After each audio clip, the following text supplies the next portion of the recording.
Hey everybody, we're back with episode 4 of Tales of the Tower of Ivory. Woo! Indeed. Ninja's very happy. Excellent.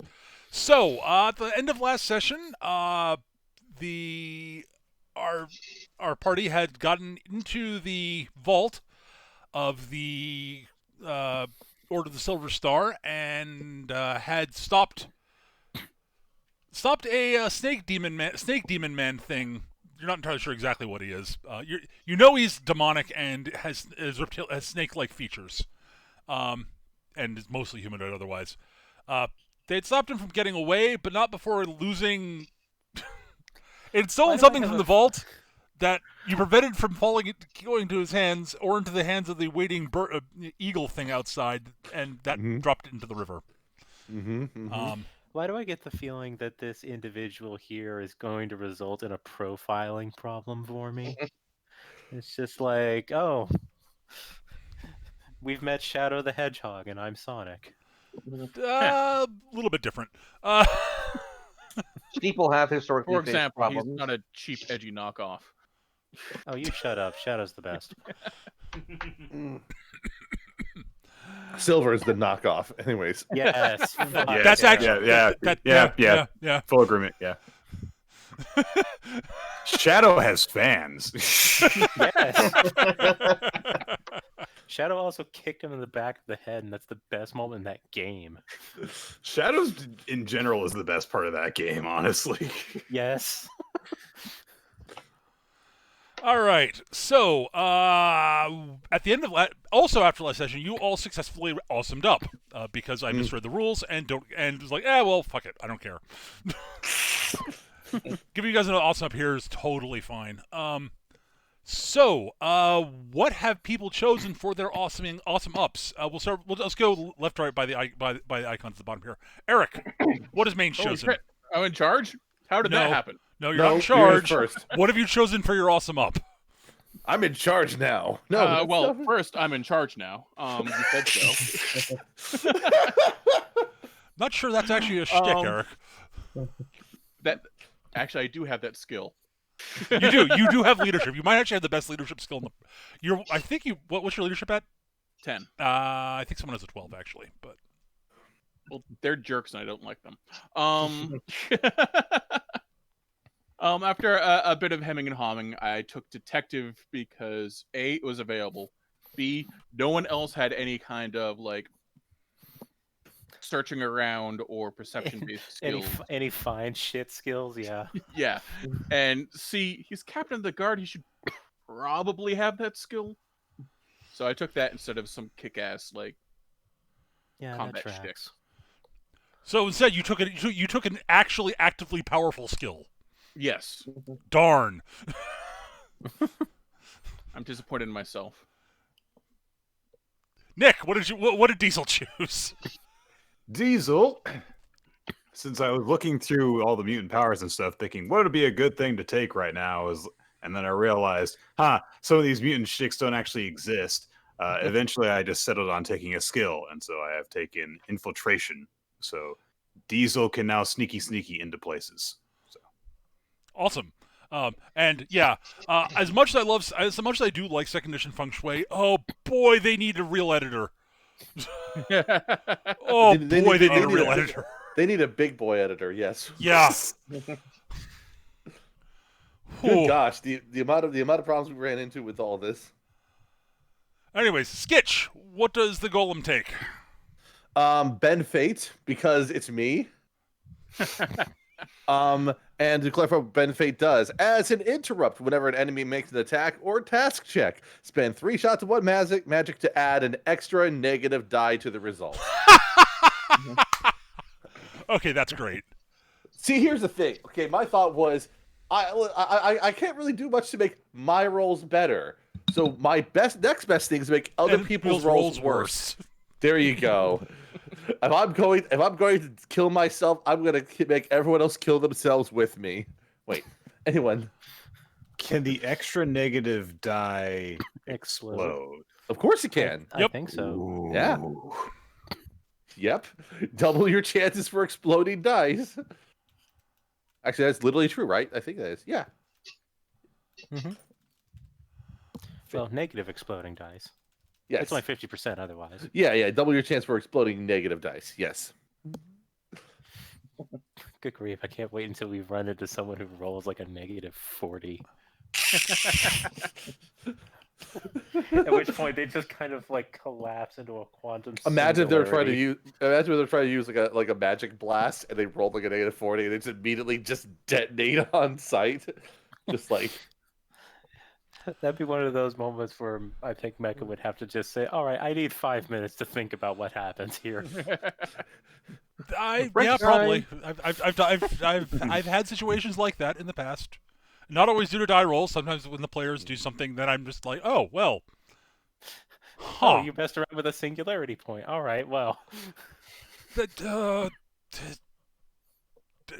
I actually had to stop a session about an hour and a half early one time in one of my face-to-face games where the players threw what was effectively a singularity in a little sort of crystal ball into the singularity drive power plant of a spaceship they were on. Oh, jeez. Yeah, I had to figure. I wasn't sure how I wanted to handle that. Other than, rocks fall, everybody dies, or, you all get sucked into a singularity. Spaghettification. Whee! Yeah, that campaign got weird after that, and it was weird before that. Yeah. Anyways, so Skitch is taking that. Ash, what are you taking? I'm taking the Fu Versatile Master. So I get a flat +2 to my martial arts roll every time I switch to a weapon, if it's the first time I've used that weapon this battle. Yep. So expect even more junk from the garbage pile to work its way into combat. So then you have a Fu, so now you actually have a Fu score instead of a fortune score. Technically, yes. Because you've taken a Fu stick, you are now a Chi character. Technically, yeah. Yes. Yes, you basically at this point you are not allowed to buy sorcery stuff, which I couldn't do anyways. So. I'm aware, but well, yeah, yes. Gav, just a mechanical distinction. Yes, Gav. What does Zoggett take? Zoggett's taking an info skill of some sort, right? That was the plan. I just don't know in what. I don't want to be really obvious and just go, "Oh, he knows machines," because of course he does. He's got to fix it. Well, you got Fix It. That covers that, actually. Yeah. Because skills in Feng Shui are multi-purpose. Mm-hmm. Fix It is not just, I can fix things. It also means I know about things I can fix. And I know other people who can fix things. It is both an action skill, an information skill, and a social skill, basically. You know what? Since I am playing Goblin, I have a decent score in Sabotage. I'm also going to take Intrusion. Okay. So grabbing tiny we have 2 intruders now. That's actually very handy. I can make things blow up. Both of which know how to sabotage things as well. Oh, dear Lord. Sabotage as well. Oh, dear Lord. So we're the sneak around and fuck shit up crew. So sappers. The party now has sappers. Oh, dear Lord. Okay. I'm in favor of this. You should be. And Wind, what is Steno taking? Well, Steno is an immortal, and immortals are hard to kill. Mm-hmm. So Steno has +3 toughness against melee things. Okay. Nice. Not bad. You took one of the... Which puts her effective toughness for melee at 11. That is tanky. Okay. Yeah, I'm just shy of Big Bruiser territory without the backdraw. Without the drawback, but also without without Ickbean Bruiser. I mean, sure, but I have regeneration, so whatever. That helps. Yeah. Oh, I know. So for those who are unaware, the original in the first edition Feng Shui, the Big Bruiser archetype had a unique shtick called Ickbean Bruiser, which meant that instead of taking their first point of impairment at 25 wound points, second at 30, and then starting death checks at 35, they instead take their first point of impairment at 40 wound points, second at 45, and death checks at 50. Oh,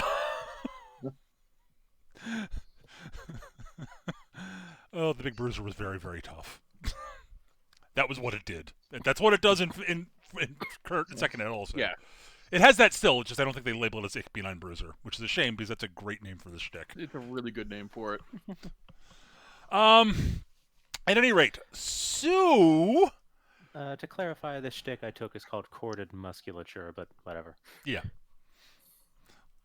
It does taper off as a fight goes on. Each sequence it reduces by 1 until it becomes a minimum of 1 on the 3rd sequence. But boy howdy, I don't expect fights to last that long very often. Yeah, fights don't generally go fights rarely go past 2 sequences. They occasionally go to the big fights. Will get into the 3rd sequence sometimes. Yeah, the book lied to me when I was looking up stuff to clarify, and it was like most fights should last until around the 3rd sequence. I was like, what fights have you been doing then?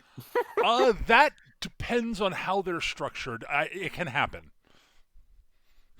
It depends on the game and what archetype people are playing and what types of enemies the GM decides to use. Yes. At any rate, I was mostly doing it to clarify when I actually have to make checks as a gene freak. So yeah. Just before we start, I've just realised that my character sheet is actually in Roll20. Yes, I added it. Yes. You're just going to make it a little bit. The only thing that I've noticed is different is that you've added system malfunction. I don't have that by the look of things. Okay, Unless then I'm supposed to have that. That's one that came with you, but you might have dropped it for something else. I was just going off one of the sheets that I had of yours. Right. Feel free to change things. Yeah, you have the rights to do it. So yes, you have permissions to edit your sheet. Yes. Okay. So make it line up with your. Keep my own sheet that I can't modify. PDFs are great. No, this thing is the sheets in here are actually pretty good. Yes. I'm actually very pleased with that. So apparently, I don't have a token. That's the only thing that's stopping me from doing a lot of my things. Well, you can. I don't know how to make a token. I didn't get that far. I wasn't here last year. I missed that lesson. Where are you, Zoggit? There we go. If you go to edit, I think, yeah, just upload a picture into the avatar thing, into the avatar section. Did I keep this picture? I don't know. I'd have added the picture if I'd had it, but I didn't. Yes, I did. Awesome. Yeah, so just upload it into there, and then it should give you the option to use it as your token. Cool.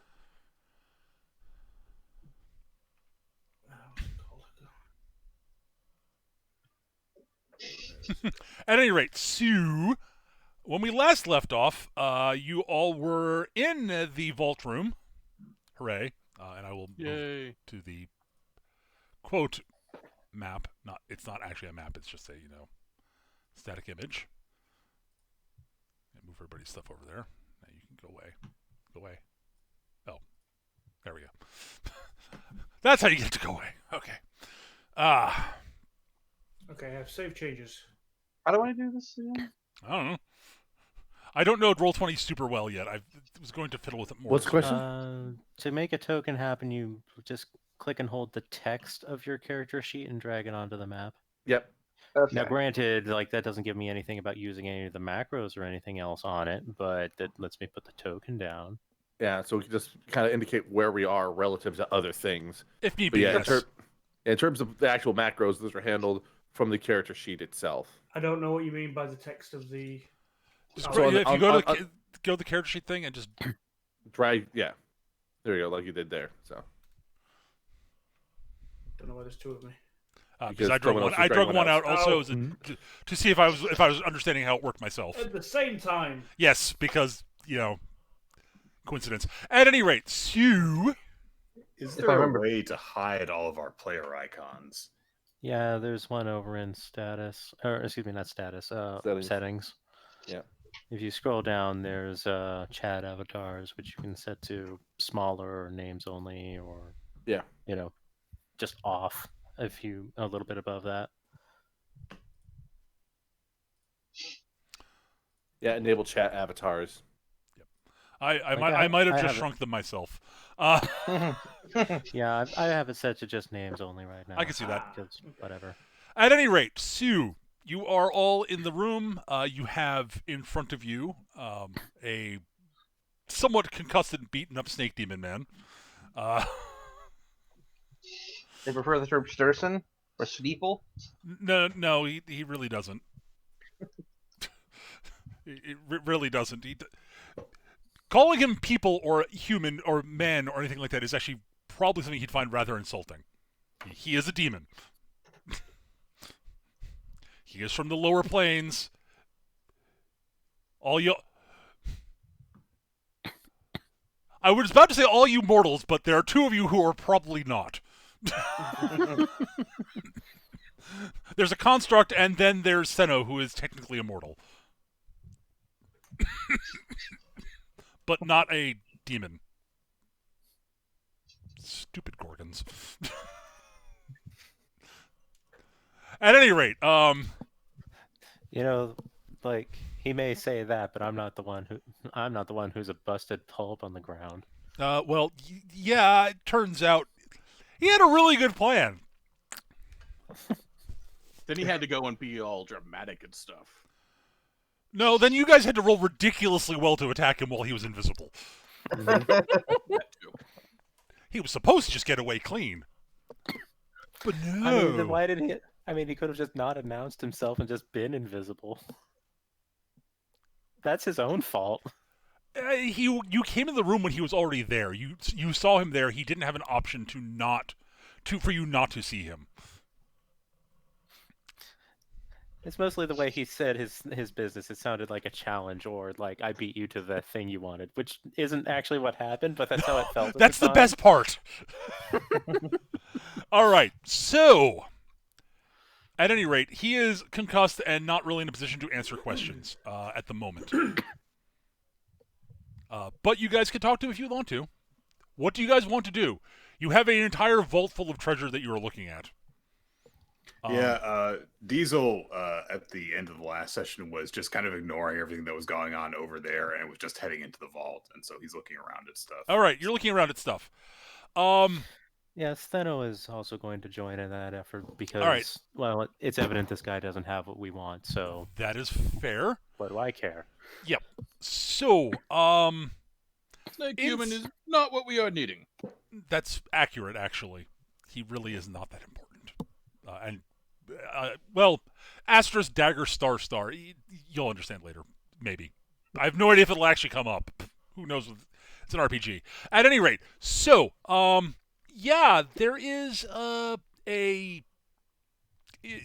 basically the vault in question, as you can sort of see from the image here. It's not exactly like this.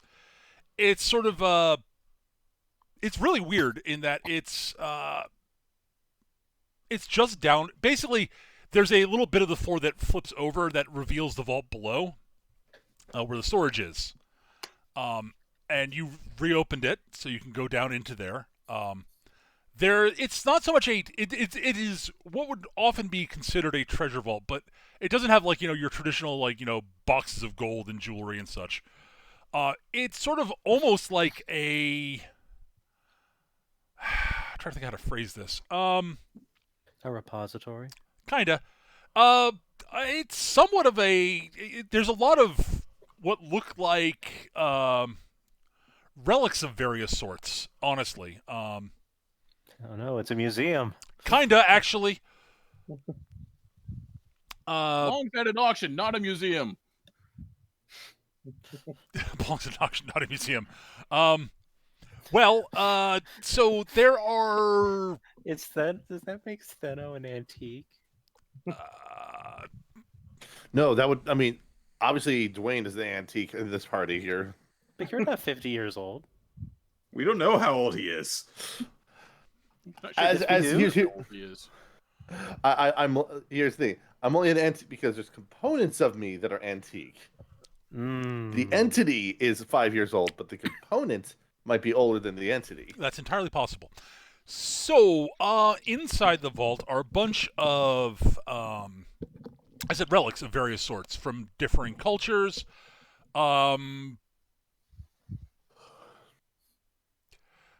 Any of you who might have, I'm trying to think, what skill would be best to sort of, any of you might have anything related to, okay, Yes. So skills that might be useful for figuring out what's going on, what these are, if you want to try to identify them. History would be usable.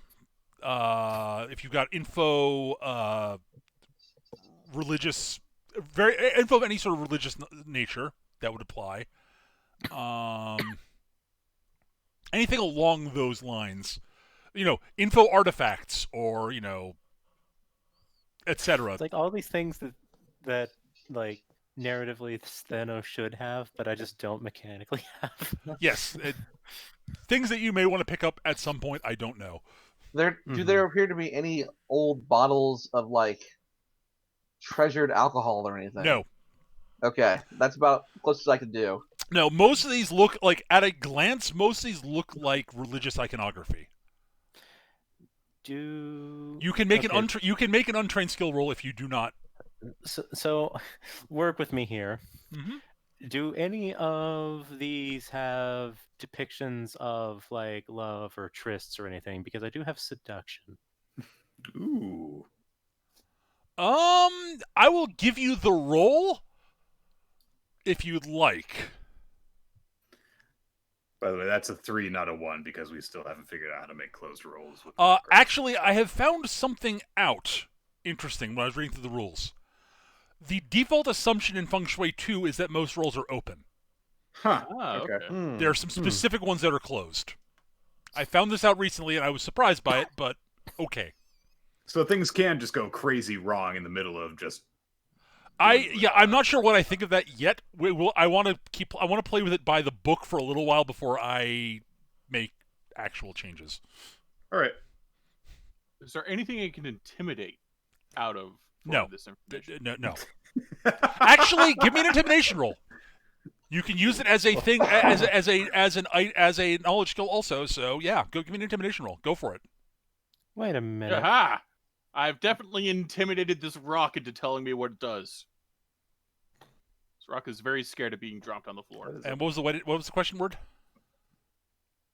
This rolling parse is weird.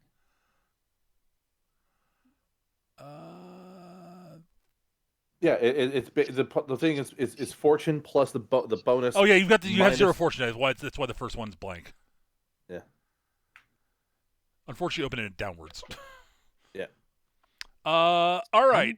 I'm curious why it's coming up with. It's +4 minus 10 plus 9 is what the math is. Or are you talking about the? Oh, I see. Yeah. I hate it when these things don't actually like print out all of the business. It would be helpful, yes. I mean, what's important here is I've definitely scared that book into telling me its secret. Well, not exactly. Also, yeah. Speaking of exploding dice, I negative. Yeah. Yeah. Well, not negative, all right. But 3. Actually, Yeah. word, I might actually give that to you. Sorta. It's not exact. It doesn't tie into it doesn't tie into your Bailiwick per se, but you do recognize one thing. There is definitely a relic there that is is a representation that is of something that is. It is the representation of a lust demon. And part of you thinks it's very likely it might actually be one of those tools that was one of those things that was designed to be used in rituals to summon one, but you're not positive because you didn't roll well enough for that. Right. Eric, you have come across something that you recognize as the icon of basically it is a relic that was probably held by some basically one of the deities who sort of Bailiwick his fear and terror. So what you're saying is that it's some sort of religious artifact. Yes, it is, absolutely. But it is specifically tying into sort of, fear and terror and that like. That's sort of its Bailiwick. I haven't named any of the deities because I haven't gotten to that bit yet, really. These gods are dumb, and we're just going to kill them in the end anyway. Largely because I haven't decided fully on the pantheons yet. I figured I'd make that up when time comes, and I will come up with. I now have at least one to come up that I have to come up with. So. I mean, strictly speaking, I've had one that I've needed to have come up with for weeks. But... no, we're not going to go into that right now. But at any rate, the big thing is it slowly dawns on all of you that virtually everything in here is tied to either something demonic or a deity whose is an iconography of a deity whose domains are of negative emotions or, dark acts and the like. I'm not going to say flat out evil because that's not actually what it is, but, things that are often tied to the underworld occasionally, that are often perceived as evil, and often are, let's be real. But some of them could possibly interpret it other ways. You also see in the sort of, inside there's a pedestal with what looks like a glass sort of box over it, within which is contained what looks like sort of a silver clawed hand holding a red gem that sort of throbs, and it gives off the impression that it's sort of throbbing with like very sort of deep red light. It's hard to it's not. You're fairly sure it's not actually doing that, but it gives off that impression. Is this being Aristotle Bobble? Well, it is literally the only stone in the vault. I was gonna say. Also, there is one spot on one of the walls in the vault, where there was something that was almost certainly a bit of religious iconography that is missing. It's very clear there was something hanging there. It is something that looks like it was probably on something that was like on a plaque, sort of almost. Because you can sort of see the dust around it and the blank spot in the wall where it was hanging, and it's very clear that it was removed very recently. Gee, I wonder what it was and who took it. What? No. Well, obviously, all we have to do to be sure is to check the very helpful labeling that all of these items have, so that any layperson who comes into the secure vault will know what they're looking at, the way that a proper museum would be set up. Yes, and if this was a museum, that would be accurate. They would have those labels. You are correct. Damn. If this is a museum and not a vault.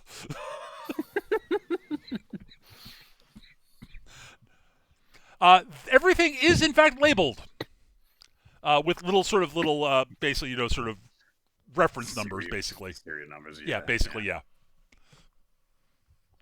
Well, all we have to do is find the manifest, then. Yes, that would be what you'd have to do. Good luck. But there's a rock there, and it's probably the one you're looking for. There aren't any other rocks in here. Other than me. Okay, there's one sentient pile of rocks, but... I mean, we found you. We're not looking for you. So, we have our goal right here. I'm going to go pick up the goal. Okay. I'm going to get the MacGuffin. Okay. You go up to the pedestal. What do you do to get... As I said, do you lift the glass thing off? Do you break the glass? What do you do? Well, I look at it. Okay. And I sort of inspect it closely. Okay. So I guess I might as well roll effective for that, because I just got that skill, so I'll use it. Good! Give me a roll. Get the bag of sand ready to replace it. 13! That's a good roll. It is... Okay. You are 100% certain that this thing... the glass top is locked in place. Mm-hmm. You can sort of figure out... You can sort of trace... You're not... Actually, that's good. That is definitively good enough that you are fairly certain you can sort of spot the mechanism for it, but you're not like... detective... Actually... Yeah, maybe I'll think about it. Give me a second. Detective actually does sort of quasi-cover intrusion, too. It's a weird skill. Also, you are fairly certain that there is something else about it that you're not entirely... Like, You get the impression that there is some sort of alarm or trap on it, but you cannot actually spot an actual mechanism for any alarms. But you get the impression this thing's alarmed somehow. You're just not sure. You see no mechanical setup for it. Well, we'd hate to alert all the guards that were here, wouldn't we? Yeah. Maybe someone who knows something about magic. Maybe someone who knows something about magic could look at it. No, not me. All right, fine. Brain, is something with this? Is locked, but his glass is breaking. But what else is going on? All right, so this is just gonna be a straight up just. Actually, wait a minute. One second here. I just realized something here. What skills do you have, Sketch? I may not actually have like the best. I may not actually have the best skill here. Let me just get my. Here we go. Get my sheet up here. You might have an ability that you want to use instead. That is also fine. Yeah. See here. Yeah, I would. For me to do this effectively, I believe I'm gonna have to actually get a different divination skill in my in my kit here. But let me just double check here. But I mean, what actual skills do you have, Sketch? I don't remember off the top of my head. Fix it and info history are the only two that I have. Okay, that's fine. You can give me a straight magic roll if you would like. I think that will be what I do in this case here, just straight magic roll. All right, and yep. Let's see. a nice clean 8. That's plenty good enough. Yeah, you can definitely see that there is definitely a Okay, you notice two things. Mm-hmm. The first is your first instinct is to basically cast what's effectively detect magic, right? Right. All right. So the first thing is you are temporarily blinded. Because there's something in there that is radiating so much magic it actually hurts to look at. It's probably the rock. I say this because once you get your sight back, you still got that little pinpoint, like that bright pinpoint of light right in the middle of your vision that that a human might get from looking at a very bright light source and then looking away. Mm-hmm. But you also are able to, if you sort of effectively squint at it and sort of try to tune out the orb of just intense light in the middle, you can sort of trace out the alarm spell that is. It's not just an alarm spell. There's definitely some sort of magical trap in there also. Right. Something that not only that's not just like it alerts somebody if you use a thing. It also prevents people from using the thing outright. Yes. But anything beyond that, I'm. Yep. You are able to identify that it is a trap of some sort. You would need to spend, if you want to identify how the trap works, you can do so without another roll. It will just take some time. I will. Yeah, the golem will just sort of announce to the others. Let's see here. This object appears to have not only some wards of sort, but also an underlying trap. I can understand the nature of the trap if I'm given a bit more time to investigate, but as for what this item does specifically, I'm still not entirely certain. Is the problem if we break glass? Is the easy way to get to it. Breaking it would probably be the worst option. That will definitively set off the trap. Ignatius has an idea. He's like, why don't we ask our little prisoner how he got his thing out?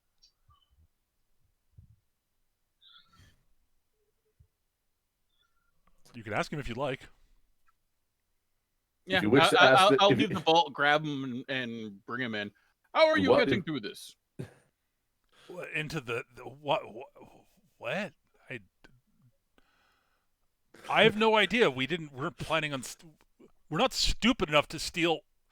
As he's saying that, the golem's like waving the object around in their hand, like Like not like trying to throw it on the ground or anything, just sort of like moving around in a slightly reckless manner. But yeah, I'm trying to think how to phrase what he's going to say. Hang on, what's about to happen? All right, so he basically says, yeah, we were not sent in to obtain. I was not sent in to obtain the stone. My employer was interested in one of the iconographs on the wall, which wasn't alarmed or trapped. It literally just lifted off the wall and put it in a bag. The trick was getting into the vault for it. Mm-hmm. Mm-hmm. He shrugs. I have no idea how to get into that. Yeah, use is useless. He is no good for us.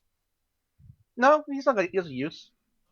We leave him here when we're done, and leave his fall guy.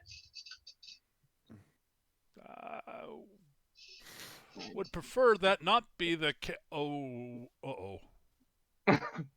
He says, looking up out of the vault at looking up out of the vault. Everyone, as he's saying that, everyone can give me a notice check. Do I get to use detective for this? Yes, you do. No. Oh, Hooray! you can. I didn't know. I didn't know you could use detective and police are both usable instead of notice. Interesting. I got an 8. Well, that's the time to come back. 9. Notice. That's pretty good. Everyone is rolling well enough to spot this, so. Yep, it looks like Why isn't everyone mine rolled full 8 or number? better. So Oh, that's why. except for Gav, who rolled a 7. Okay. Okay, everyone beat a 5, so no one is surprised by this. Steno, you actually notice the person before anyone else. You see, sort of sitting on Steno, you actually are looking up and sort of see a lithe humanoid form come sort of slinking out of the shadows, sit down in the lip of the vault, cross their legs, and sort of kick them back and forth, smirking down into the vault, waiting for people to notice them. Everyone else looks up and he says, "Ah, excellent. Greetings. You immediately are all now that you actually get a good look at him. He is an elf. Wearing what looks like at very first glance very simple sort of, woodland elf sort of, similar garb to the scouts that you ran into earlier. But on closer notice, Steno, especially since you rolled a 10, Steno, Diesel, and Ignatius, and Geo, everyone who rolled a basically, actually, I'm gonna give it to all of you because no one rolled below a 7, so that's actually plenty good enough. Steno gets a little extra cookie. So he's definitely wearing sort of, he's got he's got a traveling cloak, sort of classical sort of border guard outfit.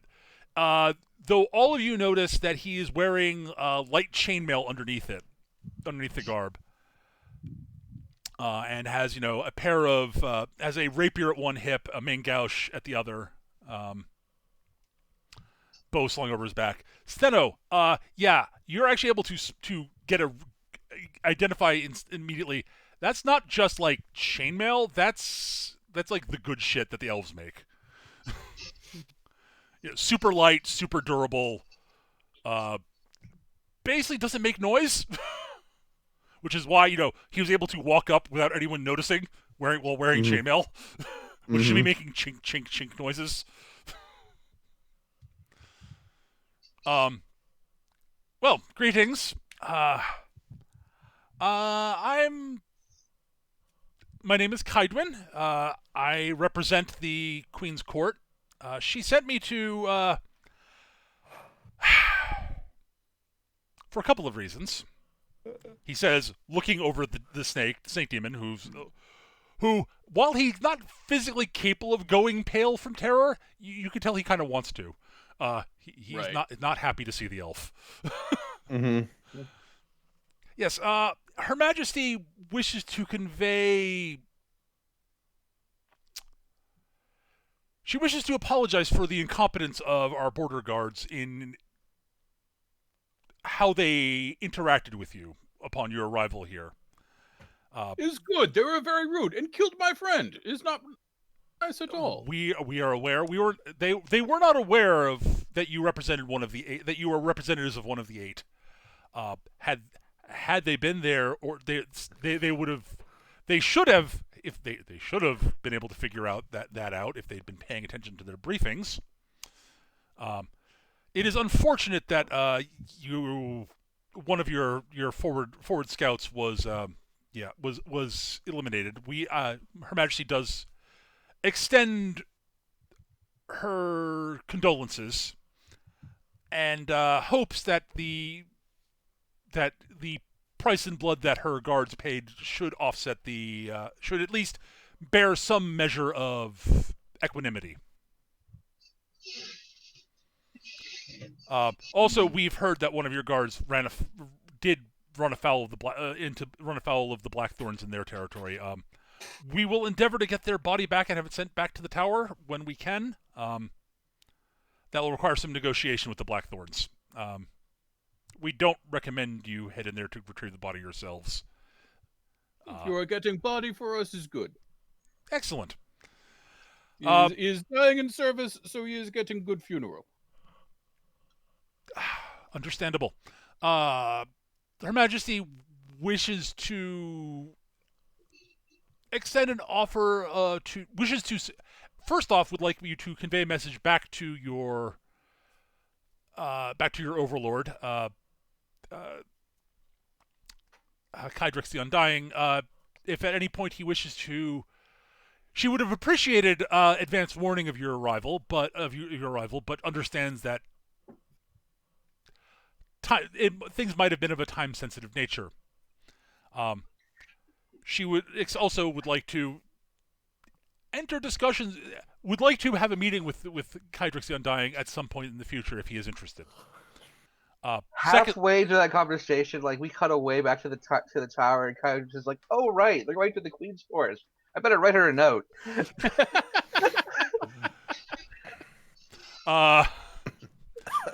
Secondly, she asked me to investigate what you are here for. I'm guessing it's. He points at the stone. I'm guessing it is what's in the on the pedestal there. Is making sense.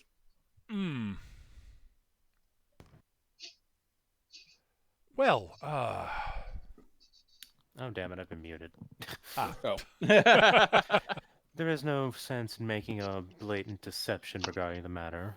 Your assessment would be correct, yes. Well, I speaking on behalf of the court, which I do have authority to do.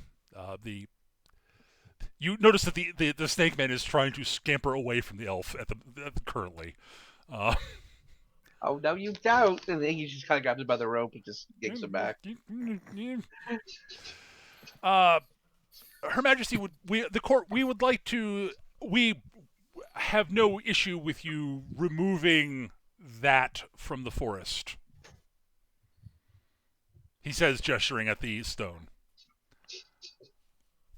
While we have an arrangement with the Order of the Silver Star for them to have this fortress, possession of, honestly, most of the things in this vault I think, might constitute a breach of our arrangement. Duly noted. He looks sort of somewhat grimly at it. You are aware of what that thing, he says, pointing at the stone, is, right? Would this be a history check on my part? Absolutely. If you'd like to make one, you may do so.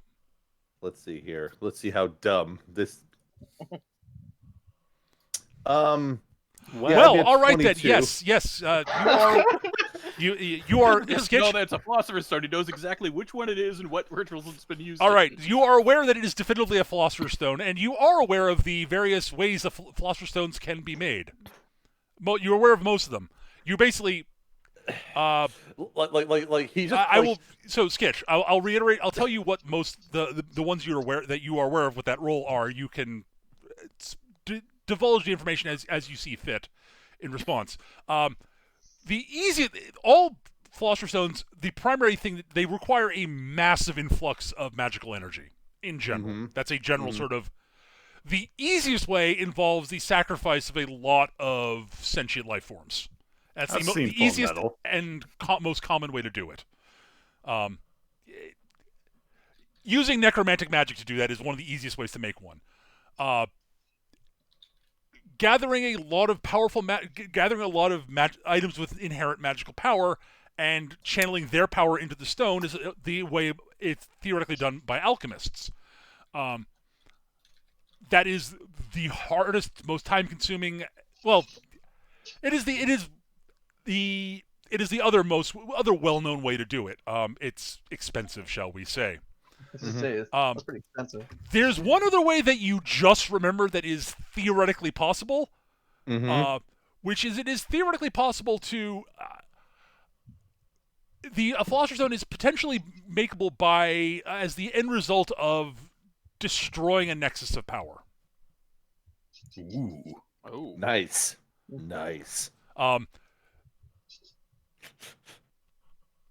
That is the other known way. It's it's almost like a sort of a side effect of doing so to a certain degree. Because all that magical energy has to go somewhere. Right, and right. Often it can be coalesced into a Philosopher's Stone. Right. It has not been done in some time because at least not that anyone's aware of, and generally people notice when that sort of thing's done. People in the know. So Philosopher's Stones, in theory, like if it's done the way the alchemists do it, it's like, people are like, yeah, that's incredibly impressive, but very expensive, and not entirely sure it's really worth it. But yeah, the other two ways people sort of kind of frown upon, for what I like to call, kind of obvious reasons.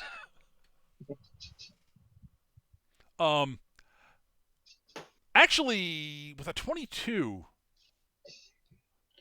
What threshold does that even hit? Like when it comes to that stuff, Very high ones. Is that like in the realm of like impossible sort of? Not territory? quite. No, 25 is 25. 25 sort of this. Yeah, new. You're no, the fact that you know about you rolled high enough to know about some obscure thing, which is the basically what the Golem will express, and I'm not going to say this because it's basically a lot of effectively magical techno babble that I'm not equipped to really say cleanly. The Golem, they will prattle on the fact that this is a Philosopher's Stone, and and just sort of loosely say the more typically known ways that Philosopher's Stones are made, and try to surmise maybe how this one's made, but not really be committal, especially avoiding the whole talking about, hey, you can just destroy a nexus of power and just make a Philosopher's Stone that way. Bada bing, bada boom, But yeah, I will say that the amount of power that's required to make one of these, Skitch, it would explain why it sort of was blinding you. You have to detect magic on the thing. It's like, I wonder where's the magic there? Oh my god, there's so much magic. You can't tell, but the Golem is not looking at the person correctly because, they have to look at a certain angle to get the dot out of the line aside. I'm just gonna say that dot their eye for the rest of their quote eye for the rest of the session, just because there's probably enough in there going on that Stheno can feel it, since she's magically aligned. Oh no, all of you can. As I said, it seems to be pulsing, and it's not actually pulsing. I will point out something else that's kind of interesting here.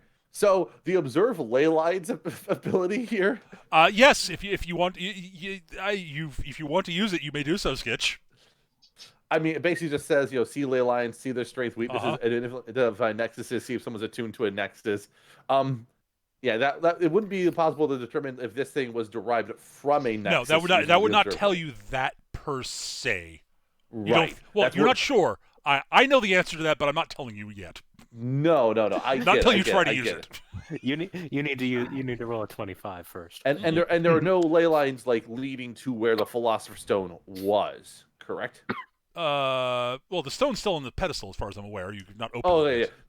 yeah. So there's no ley lines leading to the pedestal. Right? Have you used your ability to detect ley lines? I will do so now. Okay, then all right. Yeah, there are plenty of ley lines in the forest because it's an it. Duh. It's forest, yeah. It's not just the forest. Yeah. It's specifically, one of the major elven lands that's basically kind of bleeds into the Feywild, effectively. As our fearless leaders say, bullshit elf forest, of course.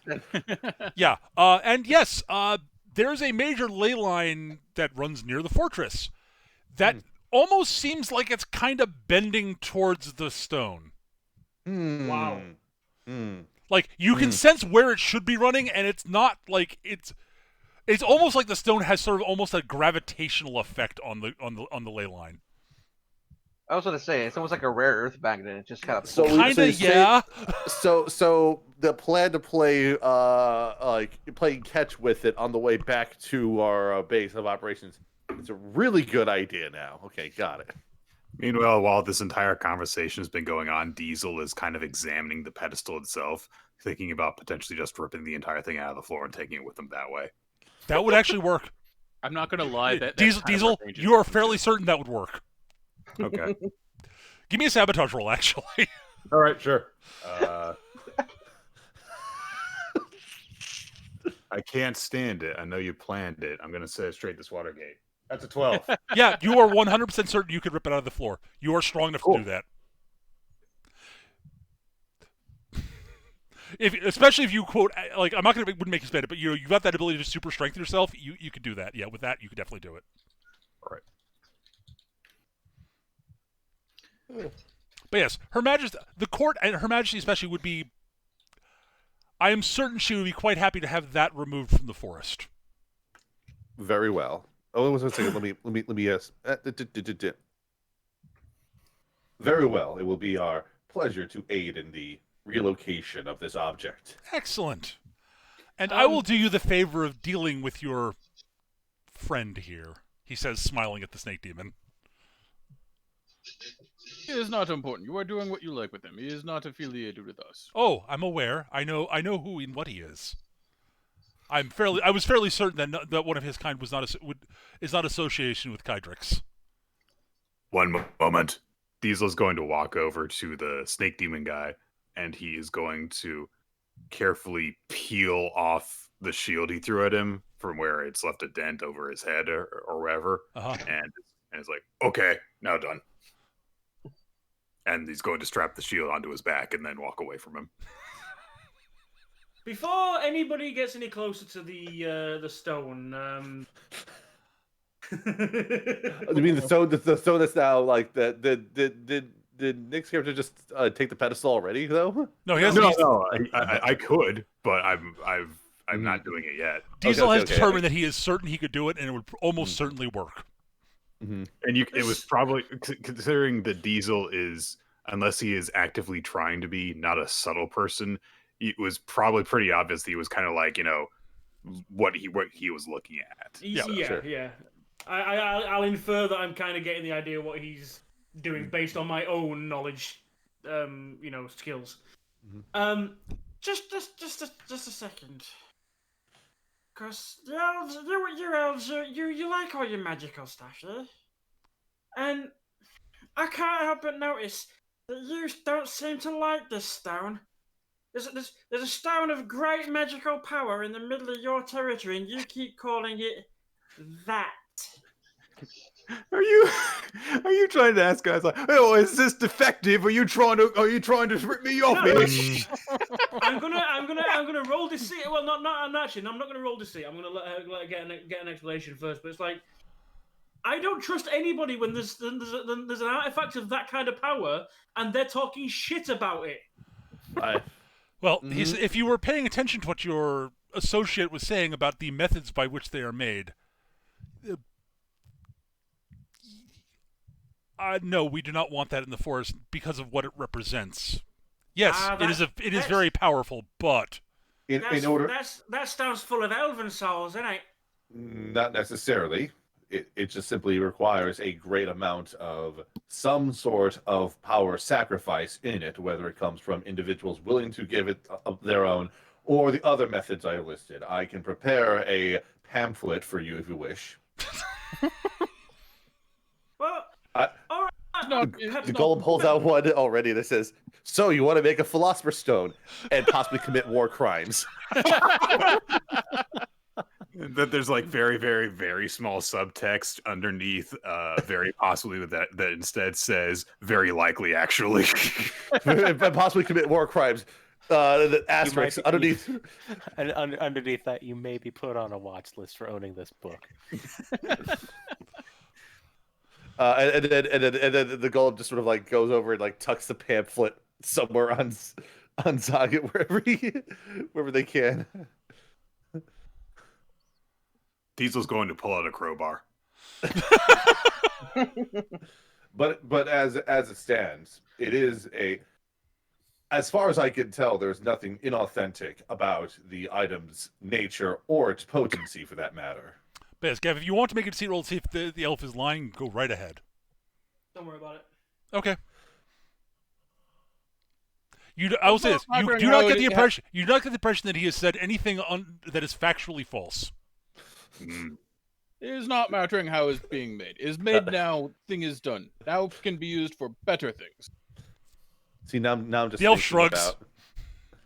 Do what you like with it. Just we would just like it out of the forest if at all possible. If I may, Yeah. I do believe that we have come to be a bit ahead of ourselves. Since you already know from where we hail, I have no problem introducing myself as Stheno, one of the Gorgons. To whom do I have the pleasure of speaking? As I said, I am Kydrix. I'm a representative of the Her Majesty's Court. Not Kydrix. Kydwin. Diesel snap to attention. Kydrix is here now. Oh, that's my fault for choosing an old English prefix that is similar to the one I use elsewhere. God damn it. Yeah, I was like, and it's Cadwin, not Kydwin. I was like, I don't think he's actually said his name. He did actually. He introduced himself. It's Cadwin. I just the blend. All right, so okay. He is Cadwin. He is.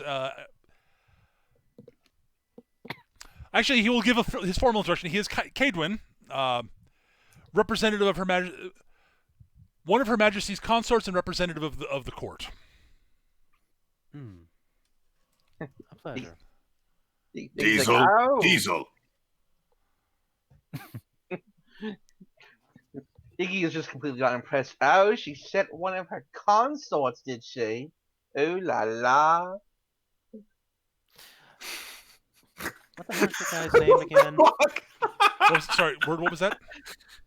What the hell is Ash's guy's name again? Ignatius. Ignatius. Okay, Senna will just go over to Ignatius and just kind of put one of her hands in front of his face and just be like, ignore him. He's Union. Union is important. It's making sure everyone is getting what they are needing. I don't disagree. Also, but he has a perspective. Gossip. Apparently, also, Union is good for spreading weird gossip. It is. Anyway, we are taking rock. We are not caring what is happening to Snake Guy. We are leaving. Excellent. Oh, okay, as soon as the captain says that Diesel is going to use the crowbar on the bottom of the pedestal, pry it up, and pick up the whole thing. All right. You don't need to make a roll. You already made your sabotage roll. It works. It does not set off the traps. Nobody thought of that. They did not think of that when they set up the traps. The elf will look at that. That is in a way around the warding traps. Well done. I would recommend disenchanting the traps before you get back to the tower. Or yes, we are doing that when we have many more things here. The golem will interject something as well. If it may be possible, I'd like to request a small favor in exchange for us relocating this object away from the forest. Indeed. If possible, could it be that you don't disclose where it is if someone comes looking for it? Obviously. Oh, that would make it more amusing if we didn't. Excellent. Yes. No. Totally. Leaving that as a mystery for them for the Order of the Silver Shard to solve. I think that might be a fair exchange for them violating the terms of the agreement. Yes. Yes. That'd be hilarious. Fine. We are having Rock. You are bringing back. I don't remember the guy's name, but the snake guy did not identify himself. No. I'm talking about the guy who died in Blackthorn. That I don't either off the top of my head. Yeah, he will return that body. They will negotiate with the Blackthorn, see if they can get the body back before it is used as fertilizer, I guess. Yeah. Cannibalized, fertilized, electrolyzed, whatever. The Blackthorns are still a body. Paralyzed, victimized. Yeah. Yeah. The Blackthorns are basically sentient plants. And are very, very, very territorial. As far as blood price for killing my friend, for killing Scout, need to talk over. But we are having that discussion another time. The elf looks at you. I believe the blood price is roughly paid if given the number of our guard whom you the number of our guard you have slaughtered. Her Majesty will consider that a even trade for now. Take it or leave it. With that, he hops down. This is something that I can't suggest in character because this is not something Deez would think of. Mm-hmm. But did our prisoners at any point come up in terms of what we want to do about them? The 3 members of the Silver Order that are still in our dungeon. Oh, two that are still in our dungeon, and the one that's in Steno's room. There's only one actual Order person. The other 2 are mercenaries. Yes. The other 2 are mercs.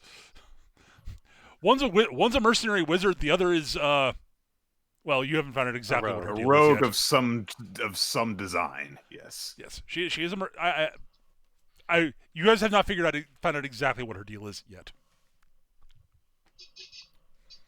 Okay. Well, I mean, like, if no one wants to I'm just mentioning that in case anyone wants to bring that up in terms of while we're making pleasantries with this person. But I'm not inclined to reveal more than we need to. Okay.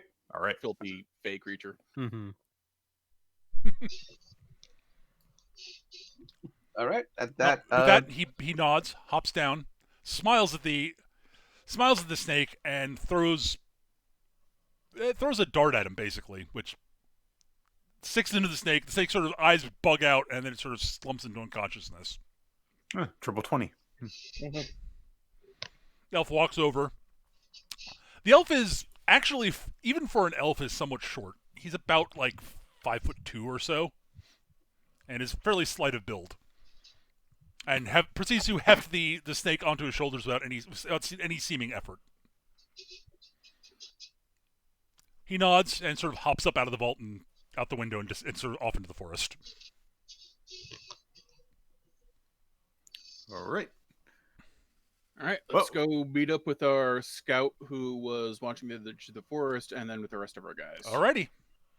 Yeah, before we lose any more men. Yeah. Yeah. And a priceless artifact sits at the bottom of a river forever. I don't care about it. Who cares? Yeah. Yeah, you're right. A demonic artifact at the bottom of a river in the Elven Forest is nothing to think What's worry the about. worst that could happen? I mean, like, that's It's not your problem, I know. Point. It's not your problem right now. We're not responsible that it was removed from this place. Oh no, it's not your fault that it was here in the first. It's not your fault that it was here in the first place either. Look, the worst that can happen is that a demonic smoke entity voiced by Tim Curry goes singing his way through the forest, destroying it. Okay, 1, that sounds awesome. 2, we don't have any kind of giant mechanical monstrosities for it to pilot. Yes. No, I'm saying that we give Zaga a bunch of money and he builds one. I was going to say, wait until Zog gets awesomed up about 5 times. All right, so you head out of the forest. He will be a car. gonna be a transformer. Zaga just becomes a vehicle. You know, it's just Zaga, transform and fuck off. no. That just gets rebuilt. It's not like Transformers. It's just Zaga becomes a car, and it's just the rest of the time. It just becomes Kit. He's an autogob. Yeah. At any rate, you set out of the forest. Actually, sounds like an amazing idea for like an actual feng shui character. I'll have to make a note of that. No, sentient vehicle. That sounds awesome. But Oh yeah. Yep. Zaga the gob in the machine. You retrieve your scout. You head out of the forest, and it seems to be directing you quite clearly back out the way you want to go. Like, you are finding paths that weren't there before, and there's nothing on them. You notice that they are veering very far away from the area, the direction which you were told the blackthorns were. Yeah. Unless you guys want to go ahead, unless you guys want to go try to go get the body back from the blackthorns yourselves. I actually do have. I think I could probably whip something up for a fight against them. I don't recommend it. I mean, not in their territory. as far as I'm concerned, we'll give the elves a week or two to deliver the body, and if they don't, we'll go in. Okay. Yeah, Ignatius is sort of like, this is like little like management issues. And he's got to talk back and forth, and they'll send them in. All right. This is above their pay grade. Mm-hmm. Well, you make it back out of the forest, unaccosted. You do get the feeling you're being watched the whole time, but that's sort of par for the course for an elven that forest. Tracks. Yeah. Every time, I'm fairly confident they're going to be watching people carrying a philosopher's stone. What? No. Yeah, every time the Diesel senses that they're being watched, he just holds up the pedestal higher. Like he's got the title belt. Diesel just like stands on the shoulders of the golem and then just holds it even higher in there. So yeah, you know. All right. Well, you make it out of the forest, and you get back to your mounts, and you can head back to the tower. Hooray! Right. Hooray! wow. All right. Yeah, nothing bad happens to you on the way back to the tower. Get off Mounts, during you this. say? You had some of you had mounts, if I remember correctly. I mean, I imagine we all have like wacky mounts. I imagine. Senna really Ignatius can't has, like, ride a most golden rule. things. But I will say So flatly. Senna gets in the catapult that we have and launches herself towards the tower. She would almost certainly require like a very specialized saddle in order to ride anything. She'd have to coil around something, and at that point it becomes more of a question of what the hell could possibly support her weight. I'm fairly confident she weighs about a ton. She is very large. I think the safest thing to say is that Giant- Ignatius brought a wagon and he's pulling it with his undead mule. Oh, yeah, you could. That would work. I'm pretty sure I'm riding a hyenodon. Okay, sure. There are plenty of ways you can travel about. I'm not worried about it right now. Using your various means of conveyance that you used last time to get here. Very good. Yeah. Wacky racist. Next episode. I was thinking more. I was thinking more referencing back to the Super Friends and their various methods of time travel. I didn't know the fucking bat plane could do that. It's all about the flash on the treadmill. Cosmic treadmill, man. Classic. Oh, man. Or Aquaman swimming around in a circle very fast, if I remember correctly. At any rate, yes, you arrived back at the Tower of Ivory. Hooray! Yay! And you carry the Philosopher's Stone inside. No, we don't. We set it up outside the borders of the thing, and then we call for the magic squad to come and disenchant the trap. Fair enough. And You were Also, now you're worried about operational security. excuse me. All right, nope. You just Let's just have rogues wander around the castle and like tell the elves about everything we're doing. Okay. Oh, please, as if it wasn't obvious as fuck. I mean, In fairness, you kind of were there while she was doing it, not objecting while it was going on. So Yeah. It's like, oh, we're all just gathered around this philosopher's stone. And it's like, oh yeah, we're very interested in this thing. It's like, oh, you're here to take that. It's like, no, we're just here to just admire the We're art. going to That's lick why it. we broke That's in. the plan. We're going to. we just each wanted take to turns look in at the licking it. exhibits, and the guards outside wouldn't let us in, so they had to die. They were very xenophobic. We're trying to figure out how many licks it takes to get to the center of a philosopher's stone. More than 3. 1, 2. Oh, my teeth! Oh, fuck! More than Nuclear 3. explosion. It's sucking the soul out of me. Listen, okay, listen, okay. We want our philosopher's stone intact. We don't want it soft boiled. We don't want it poached. Okay, we just want it, transported. All right. So the Magic Squad comes out, and Magic Squad. yeah, it takes them a while. They're able to eventually disentangle all the magical traps on there. There was more than one. Sweet. And the unlocking mechanism is actually found pretty easily. Once they've just removed all the magical traps, merely sort of close investigation will eventually reveal the locking mechanism. So it's able to get it out without breaking the glass. I mean, you could just break the glass, but you've got people out there. Okay, fair enough. People are. Yeah, I was going to say one of us is just safe to break glass. Smash. What? It's safe to break glass? Well, I guess so. Smash. I mean, other than scattering shattered glass all over the place and sticking into your Just gotta skin, clean up the glass. I'll get a broom.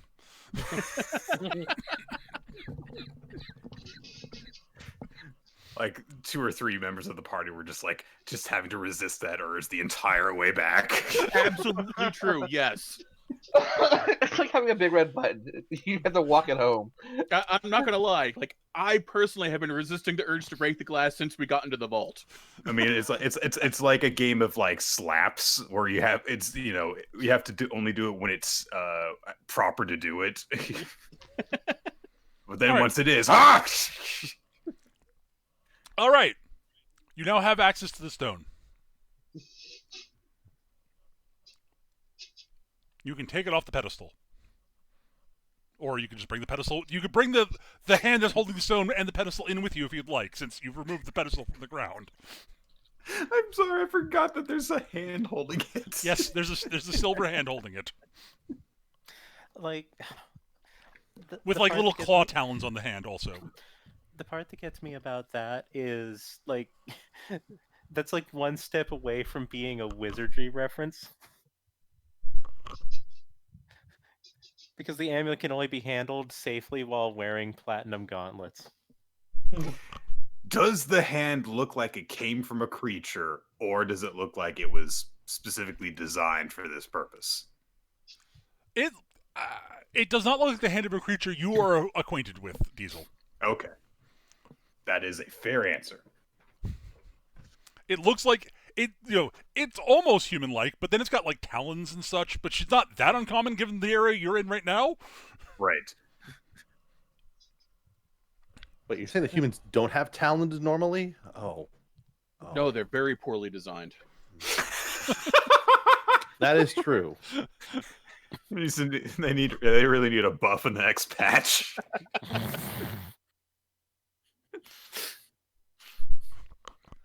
All right. We'll bring the thing to, what was his name? Scales? Scales, sure. All right, you bring the stone into the tower. You bring it down to Scales' lab. Scales is ecstatic. He's, yes, excellent. Thank you. It's always a good sign when you maniacally laugh like that, sir. It's very heartwarming. I'm liking to see you in good cheer. I rarely am not, am I?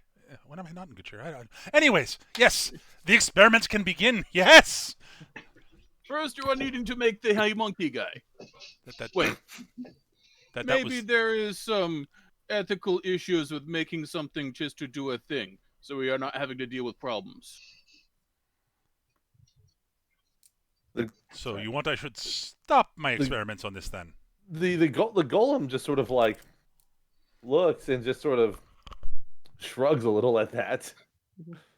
I mean, Dwayne, Diesel, you are having most say in this. Is this problem? Is making maybe slave? I'm not sure I am liking this. Why Diesel have say? Because you are being made for thing. Yes.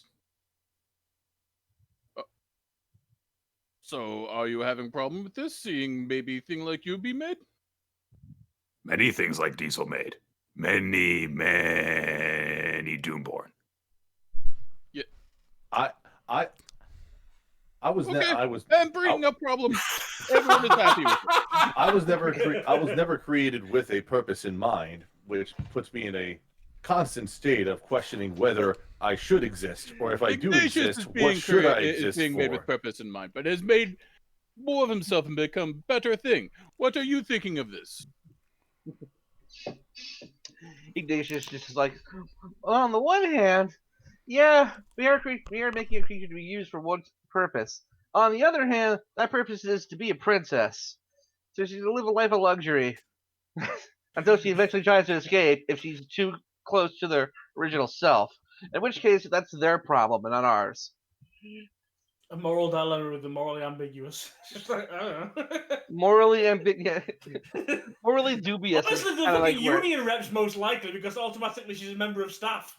Yeah. As I was trying to say, part of me would have found comfort if I had been made for a purpose that I knew, but okay, so everyone is okay with this? I'm wanting to make sure. Diesel is confused by the sudden bringing up of this moral quandary. Well, now that we are having job, now that we are making most of job, then maybe suddenly is issue. Just not thinking of it till now. Look, if she has the free will to do what her original self did, I don't see the problem. Okay, then we are doing the thing then. Okay. Yes, then I can get back to my experiments. Of course. Yes. Well, it's like, so why you guys gotta be a fucking drag right now, man? I'm holding the thing right here. It's like you can't just give me and say I can't do my experiments. Well, now that we've addressed one issue, I'm sure that another one's going to spring up because of our addressing it. But anyway. Oh yeah, as I've said a while ago, this is gonna go so bad. It's great. So, anyways, this will be just a big state dinner. It just starts melting. I also want to get a report on the rogue who's been wandering around. Okay. Oh, something I just thought of. I'll be right back. Just to make sure of this. So, the actual princess was aware we were going to do this, yes. right? Yeah. Okay. Yeah, she's cool with it. She's already given as much of her blessing as she wanted. And yeah. Quick question. Before everybody jumps in, the silver hand attached to that gem. Have we decided what happens to that? If not, Ignatius totally touching it. Yeah, I think Ignatius just totally just grabs the silver hand, just walks off with it. He's like, okay. Score. Well, that's gonna get used later.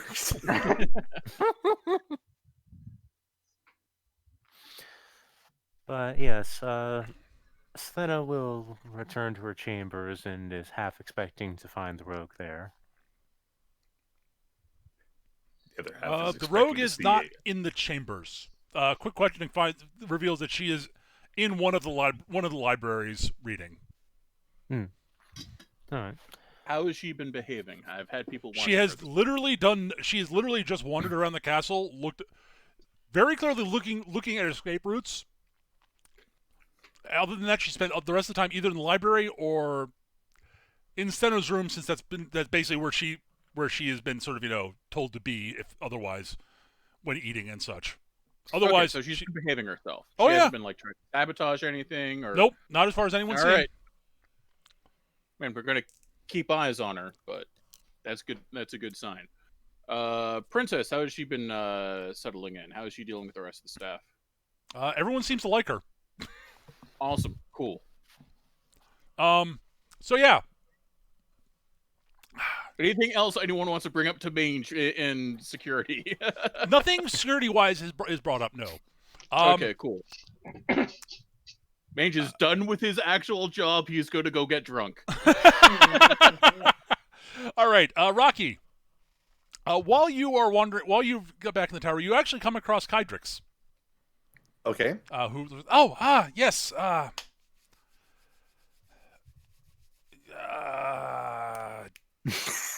What was your name He's again? He's like snapping his fingers next to his head. He's snapping his finger. He actually sort of like My name is whatever you wish it to be at this rate. Well, I can't just keep calling you Golem.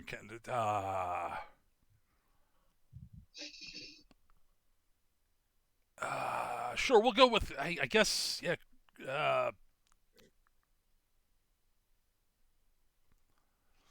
He sort of looks you over. It's like yeah. Micah. We'll go with Micah for the moment, I guess. Until we actually can come up with we should work on an actual name for you at some point.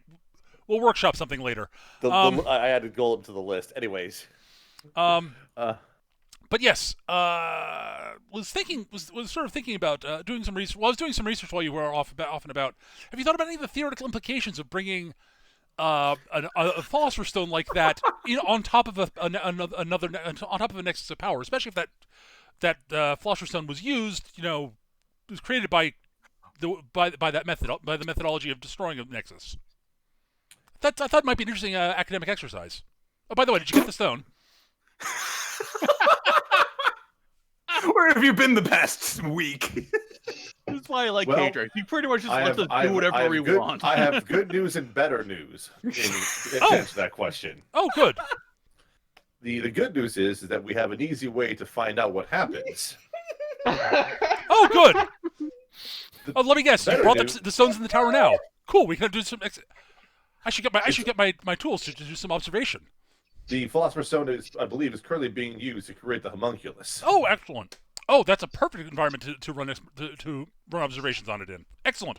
I shall go get my spectrometer. What? Yes. I am not entirely sure what method was used to create the Philosopher's Stone. I will say that the elves were very keen on it being removed from the forest, but I am definitely aware that one way in which it could be made is by destruction of a nexus. Yes. Well, I mean... And be a wreck, I got someone at the door. Okay. Fair. I'll say that since Thena was not able to locate the rogue, she is going to report to K-Drix and report on the message that she was requested to put forth. Oh! Oh yes, I probably should have sent a letter ahead of schedule to the Queen of the Forest, letting you know that you'd be there. That probably would have been a good idea. Oh dear. I'm sorry. I should have done that. But yes, a meeting with her at some point, that might not be the worst idea. Having good relations with local monarchs is probably not the worst idea. Sorry about that. That's fine.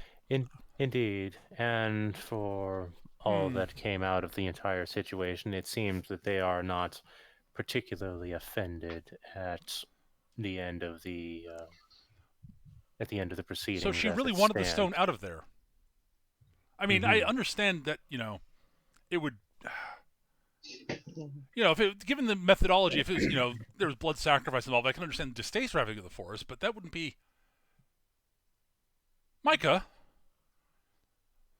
you didn't happen to observe any of the ley lines in the area of the stone, did you? In fact, I did. Did it have any effect on them? Yes, it did. What sort of effect? To clarify, it pulled ley lines. That's what it looked. That's what it looked like. Yes. It appears to have an attraction. It appears that ley lines have an attraction towards the Philosopher's Stone itself. Fascinating. That's really interesting. That reminds me. I should check how many ley lines are currently being funneled into our nexus of here. And I'm just going to confirm how many ley lines we got going here. I'm going to guess more than 8. Maybe more. Well, to create a nexus of power, you need something like that. Yes. I'm going to presume that the golem did not actually mention anything about the ley lines bending at the time. No. Oh, while we were out there, no. Okay, so Theno's response is then going to be, I see we have had a failure to communicate. So I you would observe the ley lines in the area, Sketch, is what you're saying. Oh yeah, that's what I'm doing right now. Yeah. Okay. Yeah. So, you know those 3D sort of 3D vector graphic representations. Normally, when you look at the area, there's a the nexus the tower is built on top of. Is a sort of bright spot of of magic and such. The various ley lines in the area sort of flow into it, like rivers flowing into a lake, basically. Right now, you've got sort of a similar effect, except those 3D representations of the effects of a black hole. Yeah. Dear. Yeah, that's happening right now, and it's sort of you see sort of a point dropping further and further down away from the tower. Sweet. Anyway, The goal ground starts rumbling. Yeah. So we'll start with the Steno thing. This was less a failure to communicate and me not thinking that it was relevant to bring up such a point until. I'm more concerned with let's remove the problem before it becomes a larger problem. Wait a minute, the ground's rumbling? Yes. All right. Mage is halfway through his third stein and pile of meat. Gets up. Okay, now is time to go on alert. Steno is going to make use of the exterior of the tower to get down quickly, because there are, in fact, actually several points that she can wrap herself around fairly reliably. Sure. Not many others are able to use this particularly effectively, so that's why it's not commonly used, since we don't have many, Gorgons or Lamia or any other things besides Steno. Yep. So this is her own personal fast travel, as it were. And yeah, she's going to arrive very quickly in the laboratory. Well, you get to the laboratory. There is smoke pouring out of it. You see Scales stumbling out, calling...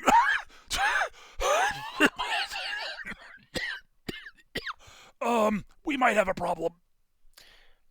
Is it safe to touch? That's all I need to know. I wouldn't. I wouldn't go in there. I'm not sure. You might survive. You're basically immortal, right? Yes. How resistant to poison are you? As I contemplate my character sheet. There's not any poison immunity thing, although there is a perk I could take that would allow me to be venomous. Odds are your regeneration would probably compensate for it, is what I would say. All right. I wonder how fast the golem could be on the scene for this. Yeah, this sounds like a job for Iggy or the golem, yes. Yeah. Well, I sort of... It's more a case that there's really nothing you guys can do, is sort of what I'm getting to. That's fair enough. But I want to be on the scene when this whole thing blows. Oh, sure. up. You guys can all be in the scene. Like, anyone who wants to be there can basically come running up behind Seno as she's... As you... How resistant to poison are you? I'm going to say that what Diesel's been doing while y'all have been going off talking and stuff is that he went to go to the smith that's here at the tower and dropped off the shield that he took from the battle to be buffed and modified and stuff, because it has a big dent in it from the snake demon guy. And then when the everything started rumbling, he started booking it here. So. Okay. Iggy totally went with them, and just that giant freaking solid silver hand melted down into ingots. Okay. Damn it, I was going to use that. Well, the smith are looking at it as that'd be kind of a shame to ruin. That's actually a fairly good piece of sculpture. You can't spend hands. Anyhow. Yes, you can. Anyhow, so Steno will just kind of take a breath to herself and head in there and to retrieve it and head out, the window and proceed down the same pathways that she takes to. All right. So you head you're heading into the library, into laboratory. Yes. Is what you're saying. Okay. Mm-hmm. Anyone else want to go into the laboratory? About this time, Main shows up with like a collection of like toxic monsters and skeletons. Okay. The golem goes in there. All right. Diesel is a Doomborn. He does not fear death. Fair. I like how we have the radioactive Spock problem here, and most of us just don't give a shit for some reason. Oh, that's fine. I am having a solution here. Why are you all going in there? Are you stupid? This is like the inverse problem as presented from what was it? Fallout 3? Yes, Fallout Fallout 3, yeah. yes. It's like, oh, there's an entire party of Of radioactively immune people, yes. Oh, that Why don't you just go in? No, this is your problem, human. What the fuck? Oh, right, the fucking super mutant who's like all about like doing the right thing and self-sacrifice and like, dude. Or the fact you can have a robot companion at that point, also.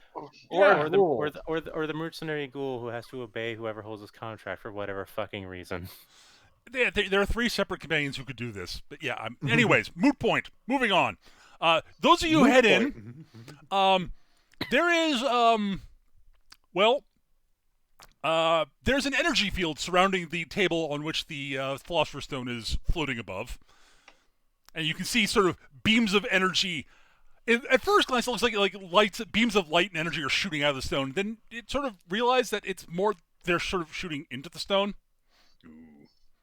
And it really looks like, looking at the stone is really unpleasant because it's almost like light is bending in towards it. Oh, this is such a good plan. I love this plan so much. And before anything else can happen, all of you who are magically sensitive in any way, shape, or form, because you are some sort of, either because you use magic, magic was used to create you, you run on magic, that is, basically, that's, yes, so Steno, the Golem, and Diesel. Steno because, she's an immortal Gorgon. The Golem because, duh. And Diesel because he's a Doomborn. And Ignatius because he's undead. You can feel this from outside the room if you're outside the room, Ash. Yeah, he's out. That's fine. You can feel this. Magic is being pulled into the center of the room from everywhere. I want to elect to be pulled, like being just dragged across the floor. Okay, sure. It actually probably is pulling you towards it, Skitch. I want to say that there is a window behind the stone. Okay, sure. Mm-hmm. Yeah, I was already going over that plan. I'm going to use my push on the stone. It doesn't work. Damn it! Eventually, I had to try. Yes, you channel the magical power in your body that enables you to do that, and it just flows into the stone and is absorbed. Yeah, like the goal was going to say kind of matter of factly, like, I'm going to make this worse. This would be great. Okay. The golem's going to say matter of factly, like, I don't believe moving it by any means other than physical is even possible. For example, if I try to do this, and he tries to remote manipulate the stone, which I know fails. Yes, so I just want to see how the stone absorbs the magic. Right, exactly. I just want to do the roll to see what happens. Absolutely. There. Let's do the sorcery check here. Yeah, it's not way awful, but yes. Yeah, no. Just sort of like, and the gold raises the fingers like, as you can see, it not only didn't work, it probably made this whole thing even worse. So Steno is going to not even listen to that. Like, that whole thing happens, but Steno is not paying attention. She's just going to lunge for it and dive out the window. All right, and you reach take her forward path towards down. the stone skid word? Mm-hmm. Okay. She's taking many deep breaths, and I'm inclined to just dump all of my magic score right now because I'm probably going to get overloaded very quickly. That's not the real issue. That's the poison. There's poison gas in the air to some degree because of all the alchemical stuff that was sort of blown up.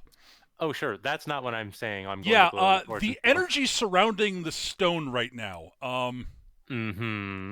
As you reach your hand forward, you can feel basically, it gets hot, like really hot. Like limb sundering hot. Yeah.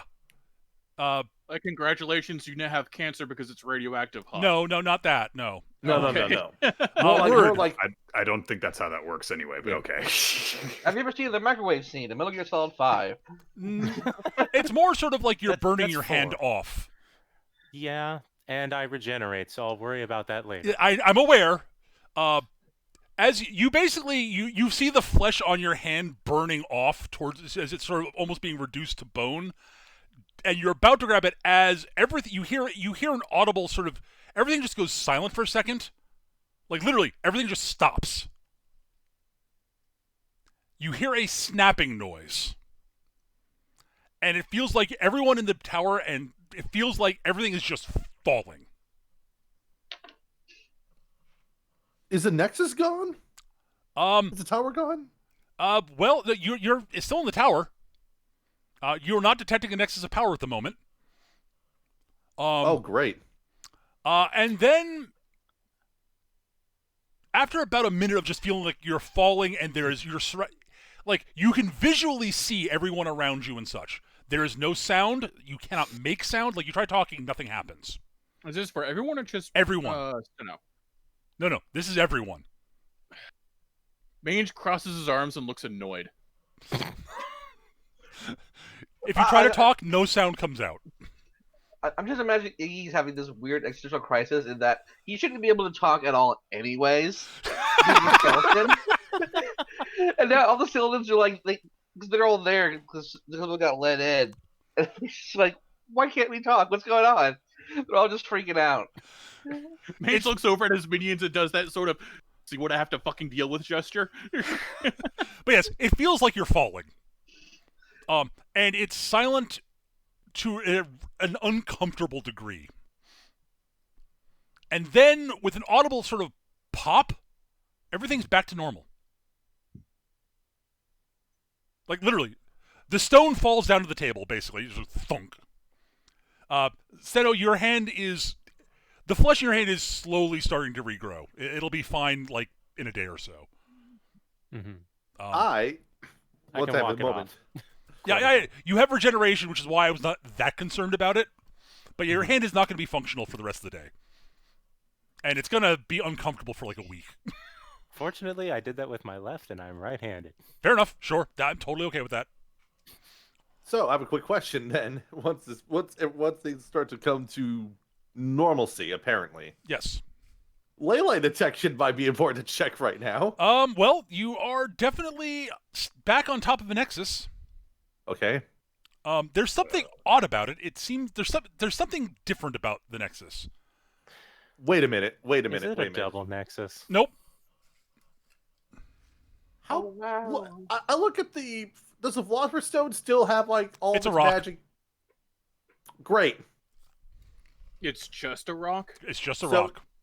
I'm going to assume that the magical essence of our current nexus is more potent than it was before, or No, it's about the same. But it feels different. I'm going. It feels to assume. different. You notice that it looks like there's a different number of ley lines flowing into it. Oh boy. Oh boy. You guys mentioned a window. Yeah. You see trees. Oh. That's Well. shouldn't be here. Wait a minute. Question. I'm gonna poke my head out the window and take a Do look the ley, around. I was just like, do the extra ley lines I can detect? Do they appear similar to what were in the Elven Kingdom? Nope. If that's okay. So it's just No. more ley lines. You look out the window. You see a very pleasant forest off in one distance, and you're surrounded by sort of rolling hills with grass and Wait. minor Are we wildlife just in a hopping around. Are we in a different location now? Yes. Oh no, we're in the We were sound of falling music. before. We were coming off the mountain. We've been relocated. Yes. The tower is in a new okay. place. You and you. You are gathering scouts. We are needing to scout area and establish perimeter. Go. Zug zug. And then they just throw head on off. Yeah, basically. Just don't prod them for doing too much work too quickly, okay? So Iggy is standing in the ruins of the destroyed lab now, looking at everybody. He's like, "All right, The lab's hey, what's to tell the boss?" is the lab destroyed? I don't think the lab's destroyed. Well, the lab's not the lab's not in good shape. Yeah, Scales walks in and says, "Oh, this is going to take hours to clean up." I'll relay this news to the Overlord. He's not gonna be happy. I will be joining you, if you don't mind, since we seem to have had a communication error previously. There was no communication error previously. Diesel is going to check that all of the tower is there, and basically, go through the floor plan and such, and make sure that the library. Well, yeah, Mange is checking everything to make sure from that, ground floor up is there. What about Below the ground attendant floor. buildings, like, what about attendant buildings like warehouses, armories, forges? Well, a lot of that stuff is inside, and so okay, everything down, basically all the stuff that's directly attached to the tower is still there. Okay. So the tower itself, the lower floors, the dungeons, like the forge and such, was all below ground. The outer fortress gone is not there. The fortress walls that were built that had been built up around the place, those aren't there. Okay. Everything that's like directly attached to the actual tower is still there. So we still have a dungeon. Oh, you still So have a dungeon, yes. We're basically minus our battlements. What about food and water source? Oh, you've got what's in storage. Okay. I'm going to make an addendum to the scouts' plan.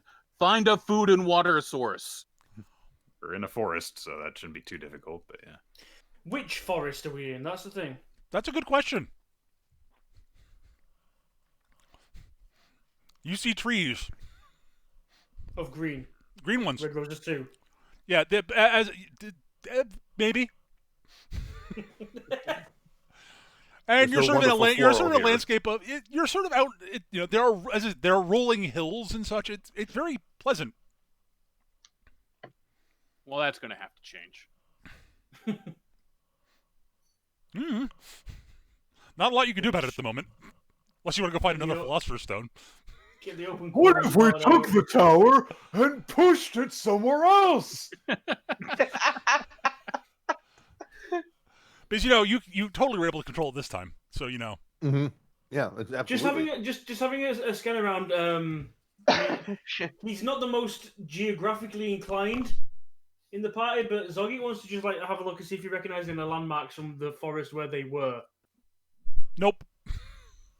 Okay. I was getting a sneaky suspicion that the stone may have decided, no, I preferred it where I was. Right. Are there any signs of civilization within viewing distance? If you bust, I will. Does someone want to bust out a telescope or something like that from the top of the tower? Yeah, we'll go to the observatory because of course the academic lich is going to have an observatory. Absolutely. Well done. I agree. Sure. You're able to scan the landscape. You can sort of see off in the distance. You can see basically you're definitely out in the middle of basically Plainsland. Basically, you can see there's a very nice, very rural looking forest, as I said. It's sort of and you can see off to the east, sort of past a few hills and such. The tower's just sort of barely poking over the top of. There's a big sort of hill in the way, but you think you can make out what looks like a farming community off to the east. That's the nearest bit of civilization you can see. You can see way off the distance. You can see what looks like and I mean way off in the distance, basically just at the edge of the horizon. What might be sort of maybe the fringes of a city, maybe.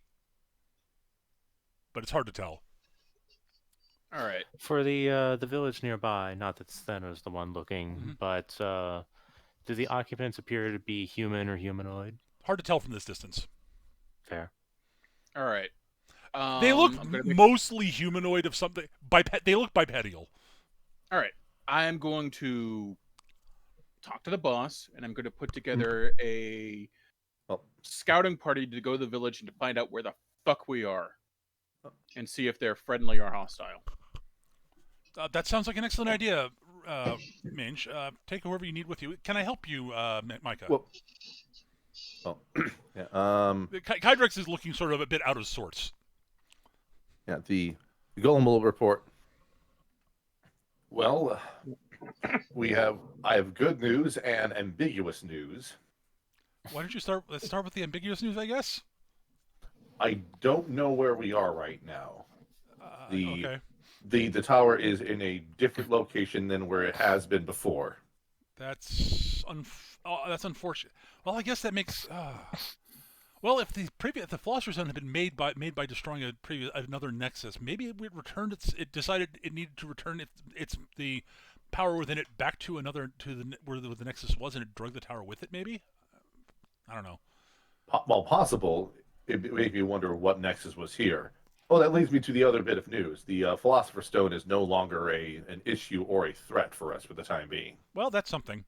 It's a nerd, because it is now Also, a nerd. I'm no longer needing to make a monkey guy because now Princess's family is not knowing where she is. I was going to say that, yeah. But the good news is that it appears that the tower is otherwise undamaged. All right.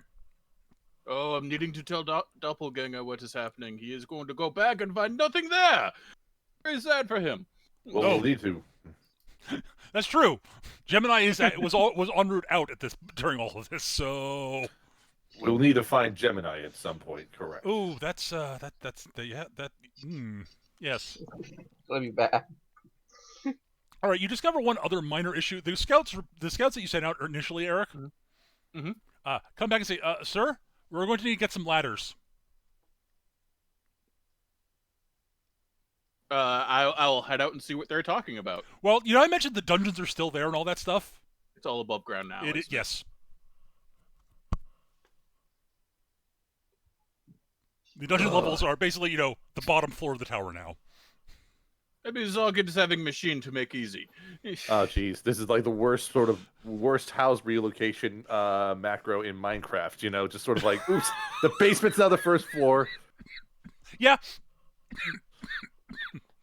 That just sounds like Eric has had a terrible idea, but would not occur to Mange because he's not know anything about structural engineering.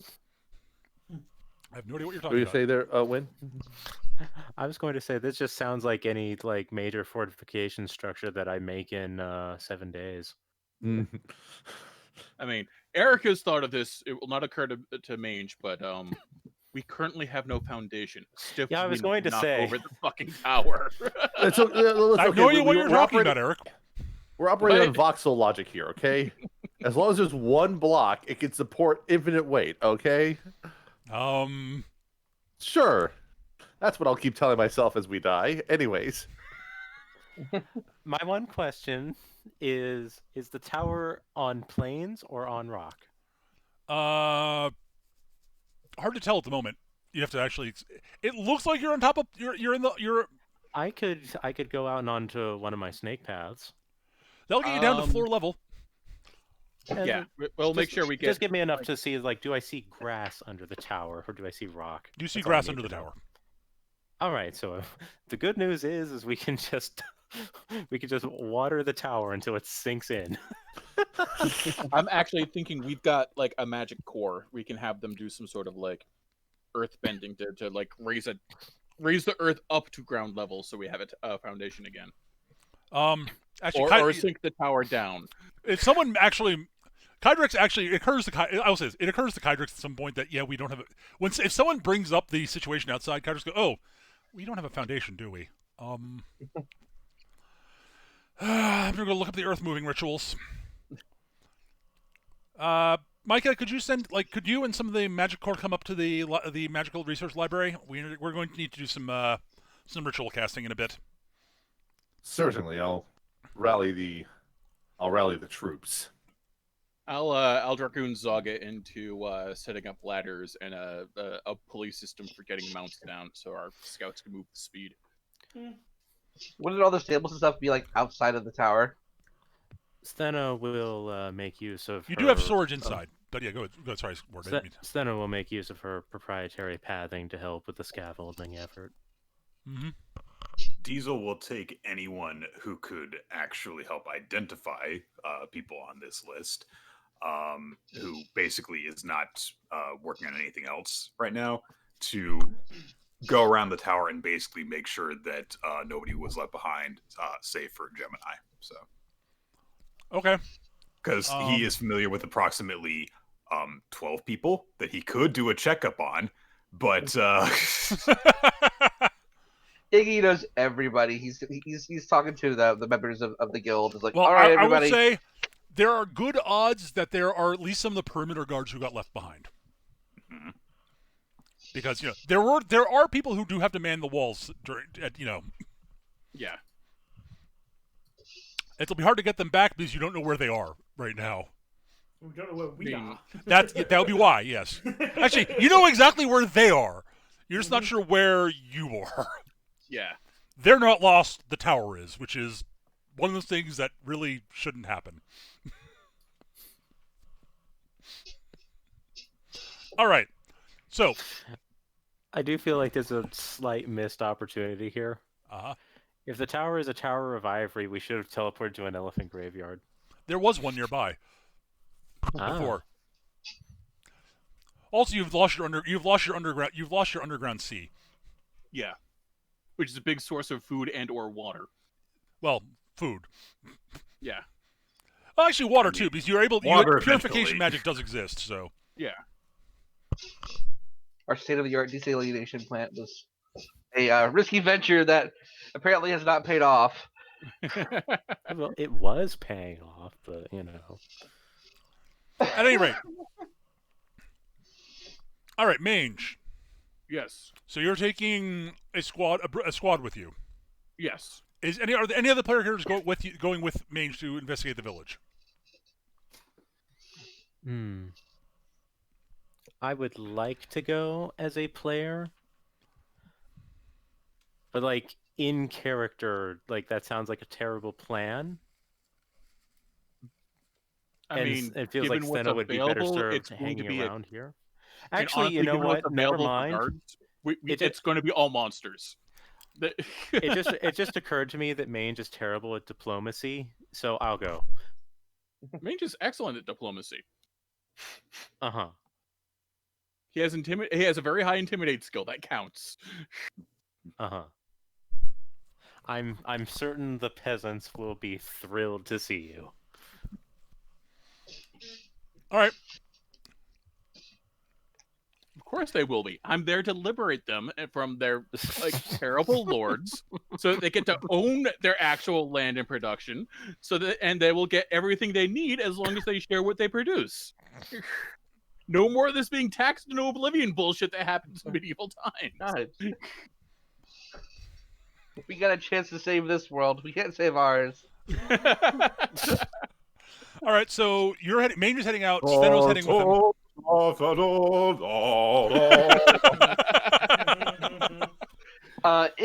Ignatius is probably going as well after he's directed all of his guild members to their various tasks. Anyone else going?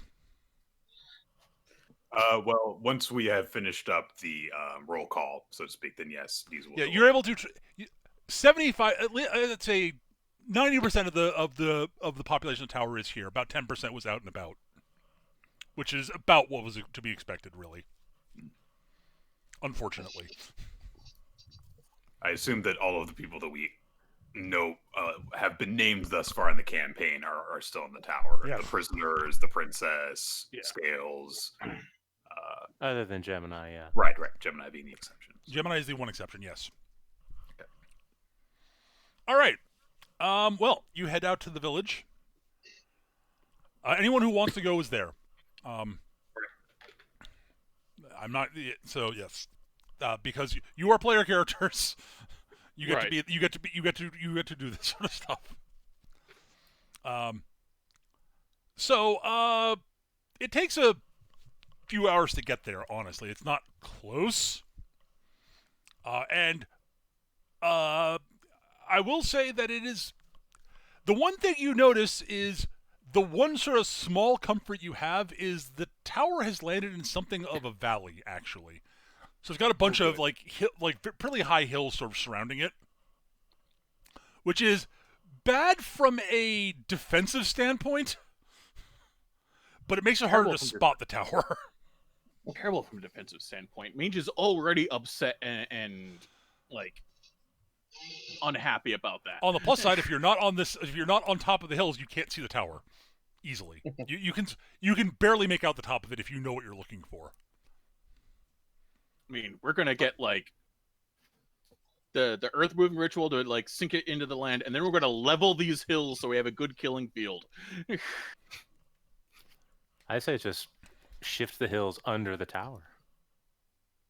Or make a hill under the tower so it's up above them. In either case, all you need to do is set up like siege engines on that hill, and you can hit any part of the tower, and that's terrible.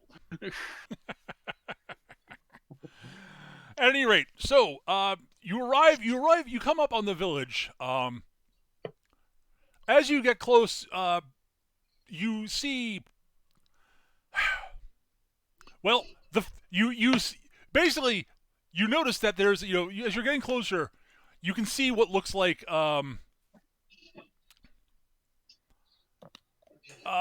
some people sort of out in the field, sort of people notice there are people who are working the fields, notice you and go running back into the village. I'm going to say that Stheno actually thought to bring a flag. To just kind of indicate that this is a diplomatic effort rather than a war band. They're raising the white flag. They're saying there's going to be nothing left of us but ghosts. I mean, there's definitely a standard with the tower's iconography on it, whatever that might be. But you get the impression, like, you notice this from a distance off. You can sort of hear a commotion from the village as you approach the fringes of the village. You can see a very, very nervous-looking old man sort of walking forward, leaning on a cane. Good. You are being in charge, yes? Yes, please. We don't have much. We can't. At least let the women and children live. No, we are not here to attack. We are lost. We are wanting to know about this place. Where are we? Neighborhood. We are new to neighborhood. Where is your homeowners community? The village elder sort of stops, blinks a few times. What? What you talking about? I love that there's just like this collection of monsters riding up to this poor medieval village and going, "Hi, we're the new neighbors. How are you?" Hi, we moved into the tower down the road. What? We're the Addams family. Kinda. Would you happen to have a map? We've lost ours. Or rather, ours is useless. Yes, we are lost. Where are we? What is being this place? Give me a second. Do you know where we are? Wisconsin? Oh, shit. Should have taken that left turn at Albuquerque. It's still the best line. That's still my favourite line from Dogma. What did you do? Send them to hell? No, worse. Wisconsin. It's like, oh God, where are you monsters from? The endless infernal, the abyss? No, worse. We're from Newark. No. I'm trying to think here. We're from Motown. Because our town just mowed. We're from Swindon. What? We're from Yonkers. That is a very silly name. That's the gap would get. Isn't that where Film Brain's from? And Happy Harry, yes. I thought so. This is the village of Sentha. You're within the lands of the Kingdom of Durnia. Are those names familiar to any of us? Durnia you've heard of. It's a mostly human kingdom with some, dwarves and elves who live there also. That's way off to the west from where you guys were.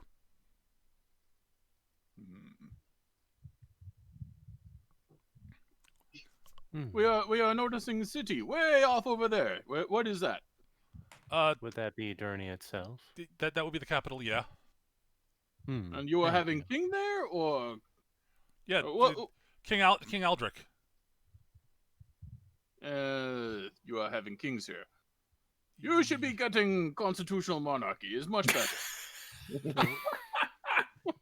I mean, they could have a constitutional monarchy. I mean, that having a king does not conflict with that.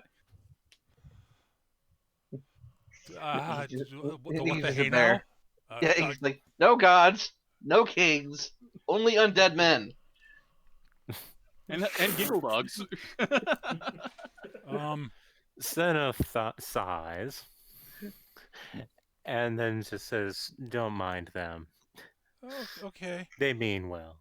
Diesel is visibly disinterested by all this conversation and is actually watching around the perimeter and stuff in case they're attacked, even though clearly there's nobody the fuck around who poses any threat to them right now. No.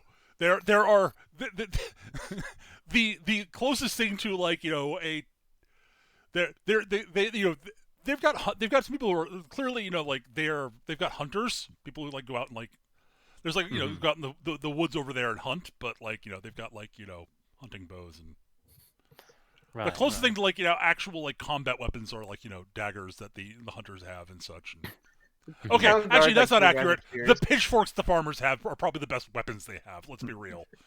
Pitchforks are like actually legit dangerous. You are having many farms here. Maybe you are open to trade. Well. At this, Iggy's eyes would light up if he had any. As this is Well, what he does. trade would be wonderful. Fortunately, we really don't have much. The kingdom's currently at war, and well, we have to feed the troops and such, and you know, bandits have been raiding, and you know, we've got basically barely enough to survive. This is a problem. You are farmers. You are making much food. You should be able to keep and trade as you like. We'll tell that to the king. Or the bandits. Maybe we should tell that to the king. Or maybe the bandits, you know, sort of over the hills that way. He says, pointing off to the opposite direction from the tower. Perhaps we could come to an arrangement then. What? These bandits you mentioned make life difficult for you all, yes? Well, they're bandits. Yeah, they kind of look at our village as something of a, you know, what the army doesn't take, they do, and they leave us barely enough to survive. It's no good. Army and bandits are a problem. You should be. If you are wanting, maybe we are bringing you into fold. But first, we are taking care of bandits. Certainly, the Kingdom of Journey is not doing anything to help you. Well, they're at war, so you know. They'd Diesel love to at deal the with the second bandits, but they've got bigger fish to fry, like, you know, the next kingdom over. That means you have Diesel's no going, fish to fry. at this point, at the second mention of war, Diesel is going to say, "Who war with and where battle?"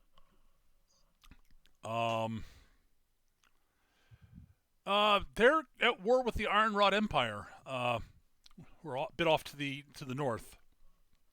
That you all have also heard of. That is a hobgoblin nation run by Emperor Haldrak Iron King. The Iron Rod Empire and the Kingdom of Derny have always been at war. The Iron Rod Hobgoblin. How do they treat their people? Mange would. Is this something Mange would know? Not off the top of your head. You. Actually, you know what? I'm willing to bet we have some hobgoblins we recruited from there. Oh yeah, almost certainly. Yeah, no, the ones who didn't cut the mustard, as it were, who are actually quite good. They just didn't fit in with, you know. It is very hierarchical. Mange would not like the place. Diesel is going to ask for clarification by saying, "Any battle near here?" Not recently, no. I mean, how recent? Months, years. There was one last year that was off. He sort of points off over there. There was a forest over there before. You can sort of see what looks like sort of a ruined remnant of what might have been a forest. Things are beginning to grow back there. Diesel is going to look around and is going to suddenly look very disappointed. And just kind of falls quiet. And, In any case, you have provided us with very useful information, and to prove a good gesture, one deserves another. Allow us to solve your bandit problem, and we can have further negotiations later, if that sounds acceptable to you. Okay. The village leader sort of like has that look of very confused, but it's like, well, I mean, I really have zero objections to bandits being dealt with. Fucking assholes. Very well, then. We shall be back once the issue has been resolved. Okay. See, Diesel, soon you are getting better. You're getting to do much killing for good name. this place, good for Kydrix. More peaceful than old location. Fewer enemies. There are other problems, though, but we are starting to solve those now. And our creditors don't know. Diesel sounds again disappointed when he brings up this point.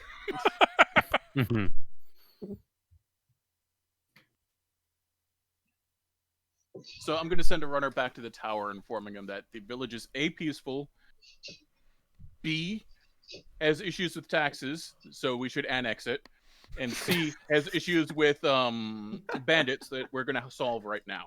And D, the name of the village and where the fuck we are. There is a local monarchy. That's a later problem. Yeah, like by virtue of the fact that, okay, we know that, this capital city is off in that direction. Yeah. We can actually, triangulate where the hell we are. We may or may not have inadvertently, invaded a sovereign nation. So that's we might what's as well important. make the most What's of it. important is annexing useful lands like this village. You can't really annex kingdom has something an when issue you're with in it, the you'll middle deal of with the territory, though. Mange's message is basically like, yeah, there's a monarchy. It's a bit of a fixer-upper,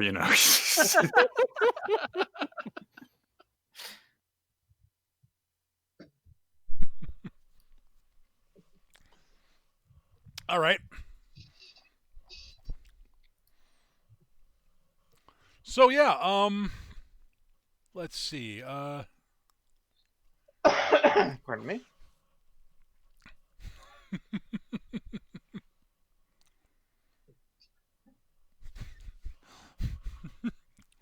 All right, so you guys want to head off towards in the general? Do you want to head off immediately towards the bandits, or do you want to do other stuff first? Let's well, I'm gonna send some of our more scouty guys up ahead of us to go find out what they can about the bandits. Okay. And yeah, we can head off immediately. I mean, I've got my guys already doing what needs to be done. I've made sure to bring along some sort of magical means that they can communicate with me if they need further direction or something goes wrong. Ah, yes, Whisperweed. Sure, that sounds good. As I insert Final Fantasy references. And yeah, I am all for going to go deal with the bandits right now. Is the entire party here, or is the entire party good? That's a good question. Is there anyone else left behind? I think so. I didn't specify, but yeah, sure. I believe that nobody has said that they were staying somewhere else. So I think the only one who might not be present is the golem. Yes. Yes. Yeah, the golem is currently, on assignment too. Oh right, the Hydrix asked you to help with the ritual.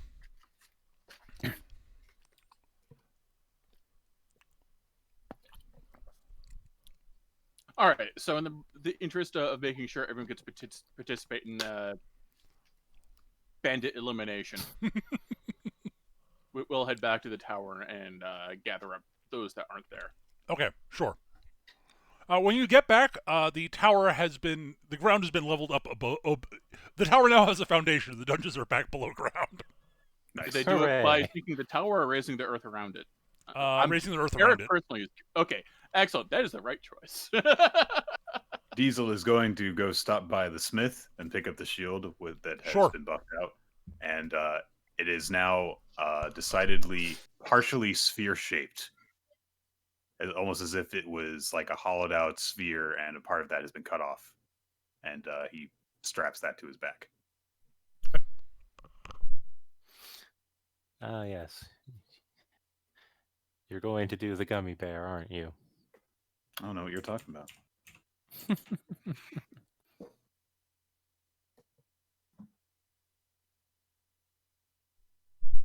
Okay. So you're going to head to the forest. Yep. You're going to assemble the party and head to the forest. Got it. Yeah. Let me see. Okay.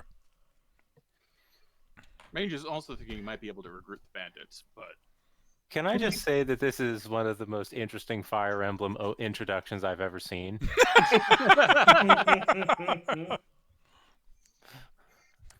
Okay. I wouldn't know.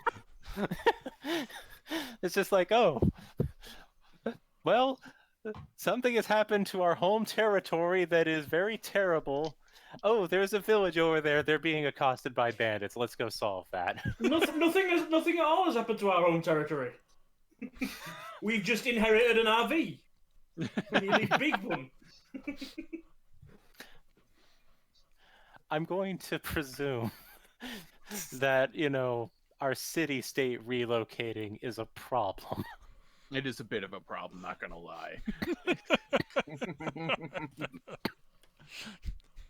But we have a village. It belongs to us now. The kingdom has an issue with it. They can take it up with the tower full of monsters. Don't say that around the village itself. They might get really scared.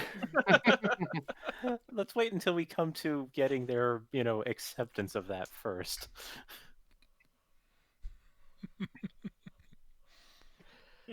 All right. So, you could have this kind of protection all the time. All we need is a signature. It'd be this is a nice little village you got here. It'd be a shame if anything happened to it. No, really. It'd be a real shame if something happened to your village. We'd like to. We're very worried about you. You have so little already, and like a lot of you are old, and a lot of your kids don't have parents because of this war. It's awful, and we really want to help you out. And please So stop. welcome please stop crying. to the Tower of Ivory. You get our protection, and we will pay you a fair price for any surplus that you produce. And if the king comes knocking, we'll punch him in the face until If he's the king dead. comes knocking, we'll go knocking.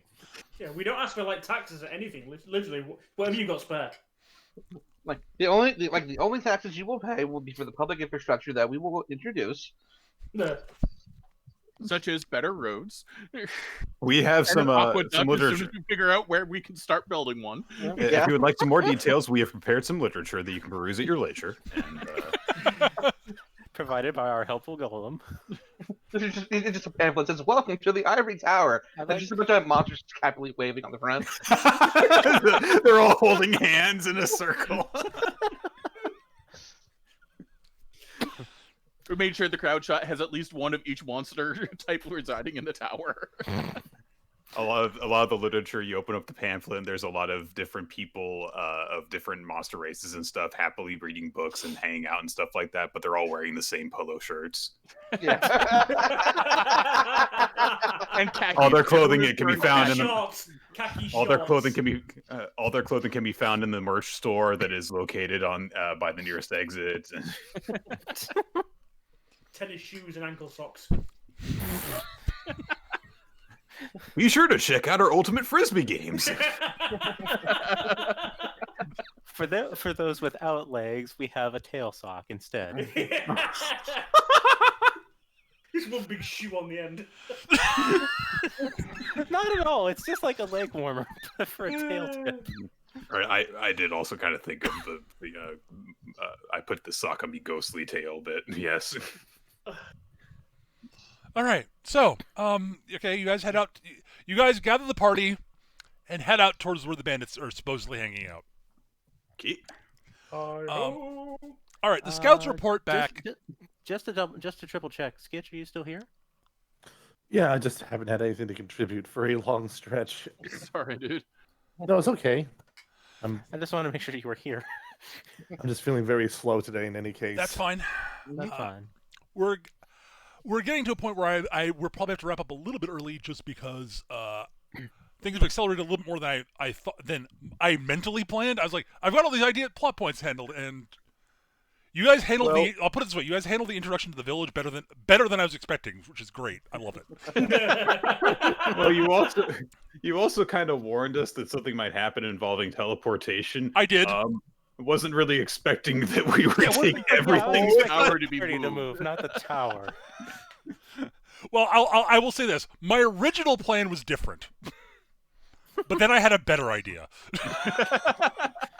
Fair. I'll explain the original plan after we get to the break point.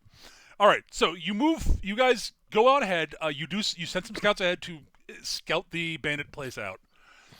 These scouts report back that boss, it's a more sizable bandit fortress than I was expecting.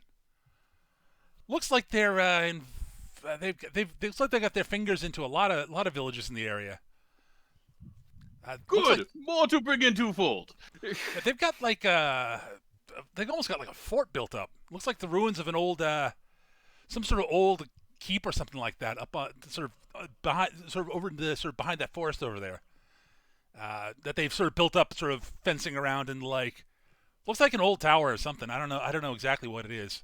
I outside my realm of expertise. But at any rate, It's very good. We are claiming new forts too. Is coming together. Yeah, sure, boss. So the head count we were able to get was looked like at least 100 people there. Ooh. They've got that's the biggest band. That's one of the biggest bandit camps I've seen in some time, boss. Like we're talking some like some of those good orc raiding parties that had going off up in the north. You remember them? Yes, we are bringing them. Maybe we are bringing these in twofold. Well, they will show up. I'll say this: they ain't orcs. They're mostly humans. Oh, is problem then. Humans never play good with others. That's not true, boss, and you know it. Yeah. It's rare, I agree, but we met a few that we could work with once or twice. Not that were bandits, mind you. God, how many of those human bandits have been complete assholes? I mean, really. It is many, yes. At any rate, yeah. So, big size bandit force. I'll say this: if you want to bring them in the fold, you might be able to, but you're probably going to have to take care of the leader. You know how they get when they human bandit leaders tend to get when their forces get this big. No matter what type of bandits they are. Getting very big head. They thinking they are king or something. This is terrible. Yeah. I don't know who he is, but that's just a guess, boss. All right. You need me to keep an eye on things. You need me to keep an eye on things just in case they got people out ranging about. Is a good idea. Yes. Okay. I'll make sure to get the other scouts in. You guys want to head on in? You go right ahead. Pass should be clear in. I'd advise coming in from the east. Looks like they got the least watchmen there. Is a good plan. We are coming from east. Okay. Cool.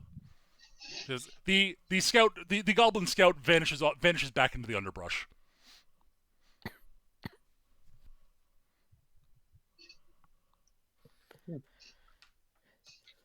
It seems we have a plan. It seems we have a target. All right. Kick in the I didn't say it door. was a Beat complete up plan, the it's a plan bandit of king. approach. Yes, Eric has spotted the guy. What the title of the guy has given himself accurately. Well done, Eric. Which bandit king are you? Because there's a lot. I'm the bandit king. It's much easier to become a bandit king than an actual king. It's almost as if you say, "Haha, I am a bandit king," and if you've got enough people who follow you, they kind of have to agree with you. Diesel just turns to everyone. Diesel now bandit king. Everyone okay with this? Look at me. I'm not bandit king. In response, Diesel to will that, still be Diesel, not trying to establish any different means of power structure or anything. Diesel just want to be called bandit king. Look, that was easy. Ooh, we bandit king. in response, Steno will lightly pat Diesel on the head. We are all giving ourselves new names. I am being Emperor of Face Killer. Yes, I am Emperor of Face Killer. Emperor Face Killer? Am I on the scene at this point, or Yes, everyone's there. Yes, we the, came back. the Golem interject? I find it curious why you'd be so eager to have a new name. You could just simply take one of mine. Tombstone is understanding point. I don't know if Dwayne is a good name for the captain of the guard. Well, again, there's a whole list. I got a list of them. I know, but that's the dumbest one on there. Let's be real. I don't know. Tombstone is pretty dumb too, because that's also At least it's appropriate for you. It wouldn't work for me.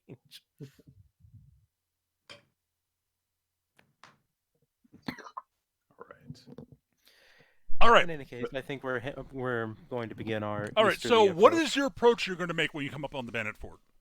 So I see a few different ideas that we could go with here. All right. One would be to set everything on fire and kill everyone as they come running out. I concur. This is the idea that Diesel proposes. I will say that right now. Mage's idea is to kick in the front gate and go, "Hi, we're the new guys in charge. Anyone have an objection to that?" And then we challenge the leader and someone can kill him in one-on-one combat or whatever. That would probably be the cleanest way of dealing with this. And also, it would be the way that would cause the least destruction of potentially beneficial assets that we could use once we take things over. It's also the one that's most likely to backfire, so I say we do it. Let's do it. I don't know if setting everything on fire could be impossible to backfire, but Of course, it can't backfire because everything's already on fire. that's a good point. Just imagine that's gonna be like from the village. It's gonna be nightfall, and they're gonna see this raging inferno over at the bandit fort. It just screams in the distance, and they know we're over there. We did go that direction, basically. And then you And come they're back like, all "Oh my smiles. Hi, God." guys. And then we just come back. It's like we solved your problem. Big happy grins covered in blood. Friends!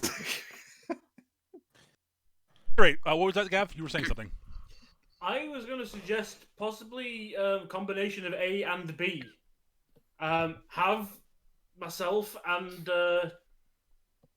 Diesel. Diesel. That's fucking terrible names. I've got it written down. And I couldn't remember it. Have Zoggett and Diesel go in and prepare surprises that Zoggett can trigger remotely. Then go with Plan B, and if it all turns to shit, we have a Plan B. I'm okay And with Plan this. C is just to kill everything. Yeah. I mean, All it kind of wraps into the sabotage plan, yes, but yes. Yeah. All right. Listen, Sorry, Sketch. Go ahead. no. Just listen, all y'all. It's sabotage. Anyways, Yeah. moving on. I do like the plan of we will, make the open challenge and try to take things cleanly, but if things go awry, then we are Boom. entirely prepared for everything to go very awry. You have two very sneaky saboteurs on the team. Use them. All right. Great. So you will approach the fortress. Here's what I want from Gav and Nick. Wow. Give me intrusion rolls. Roger that. We fail. I suggest you throw a fortune. Might as well. Yeah. It's always funnier when you fuck up. Not always, but sometimes. I don't got a fortune. Just type 1, is it?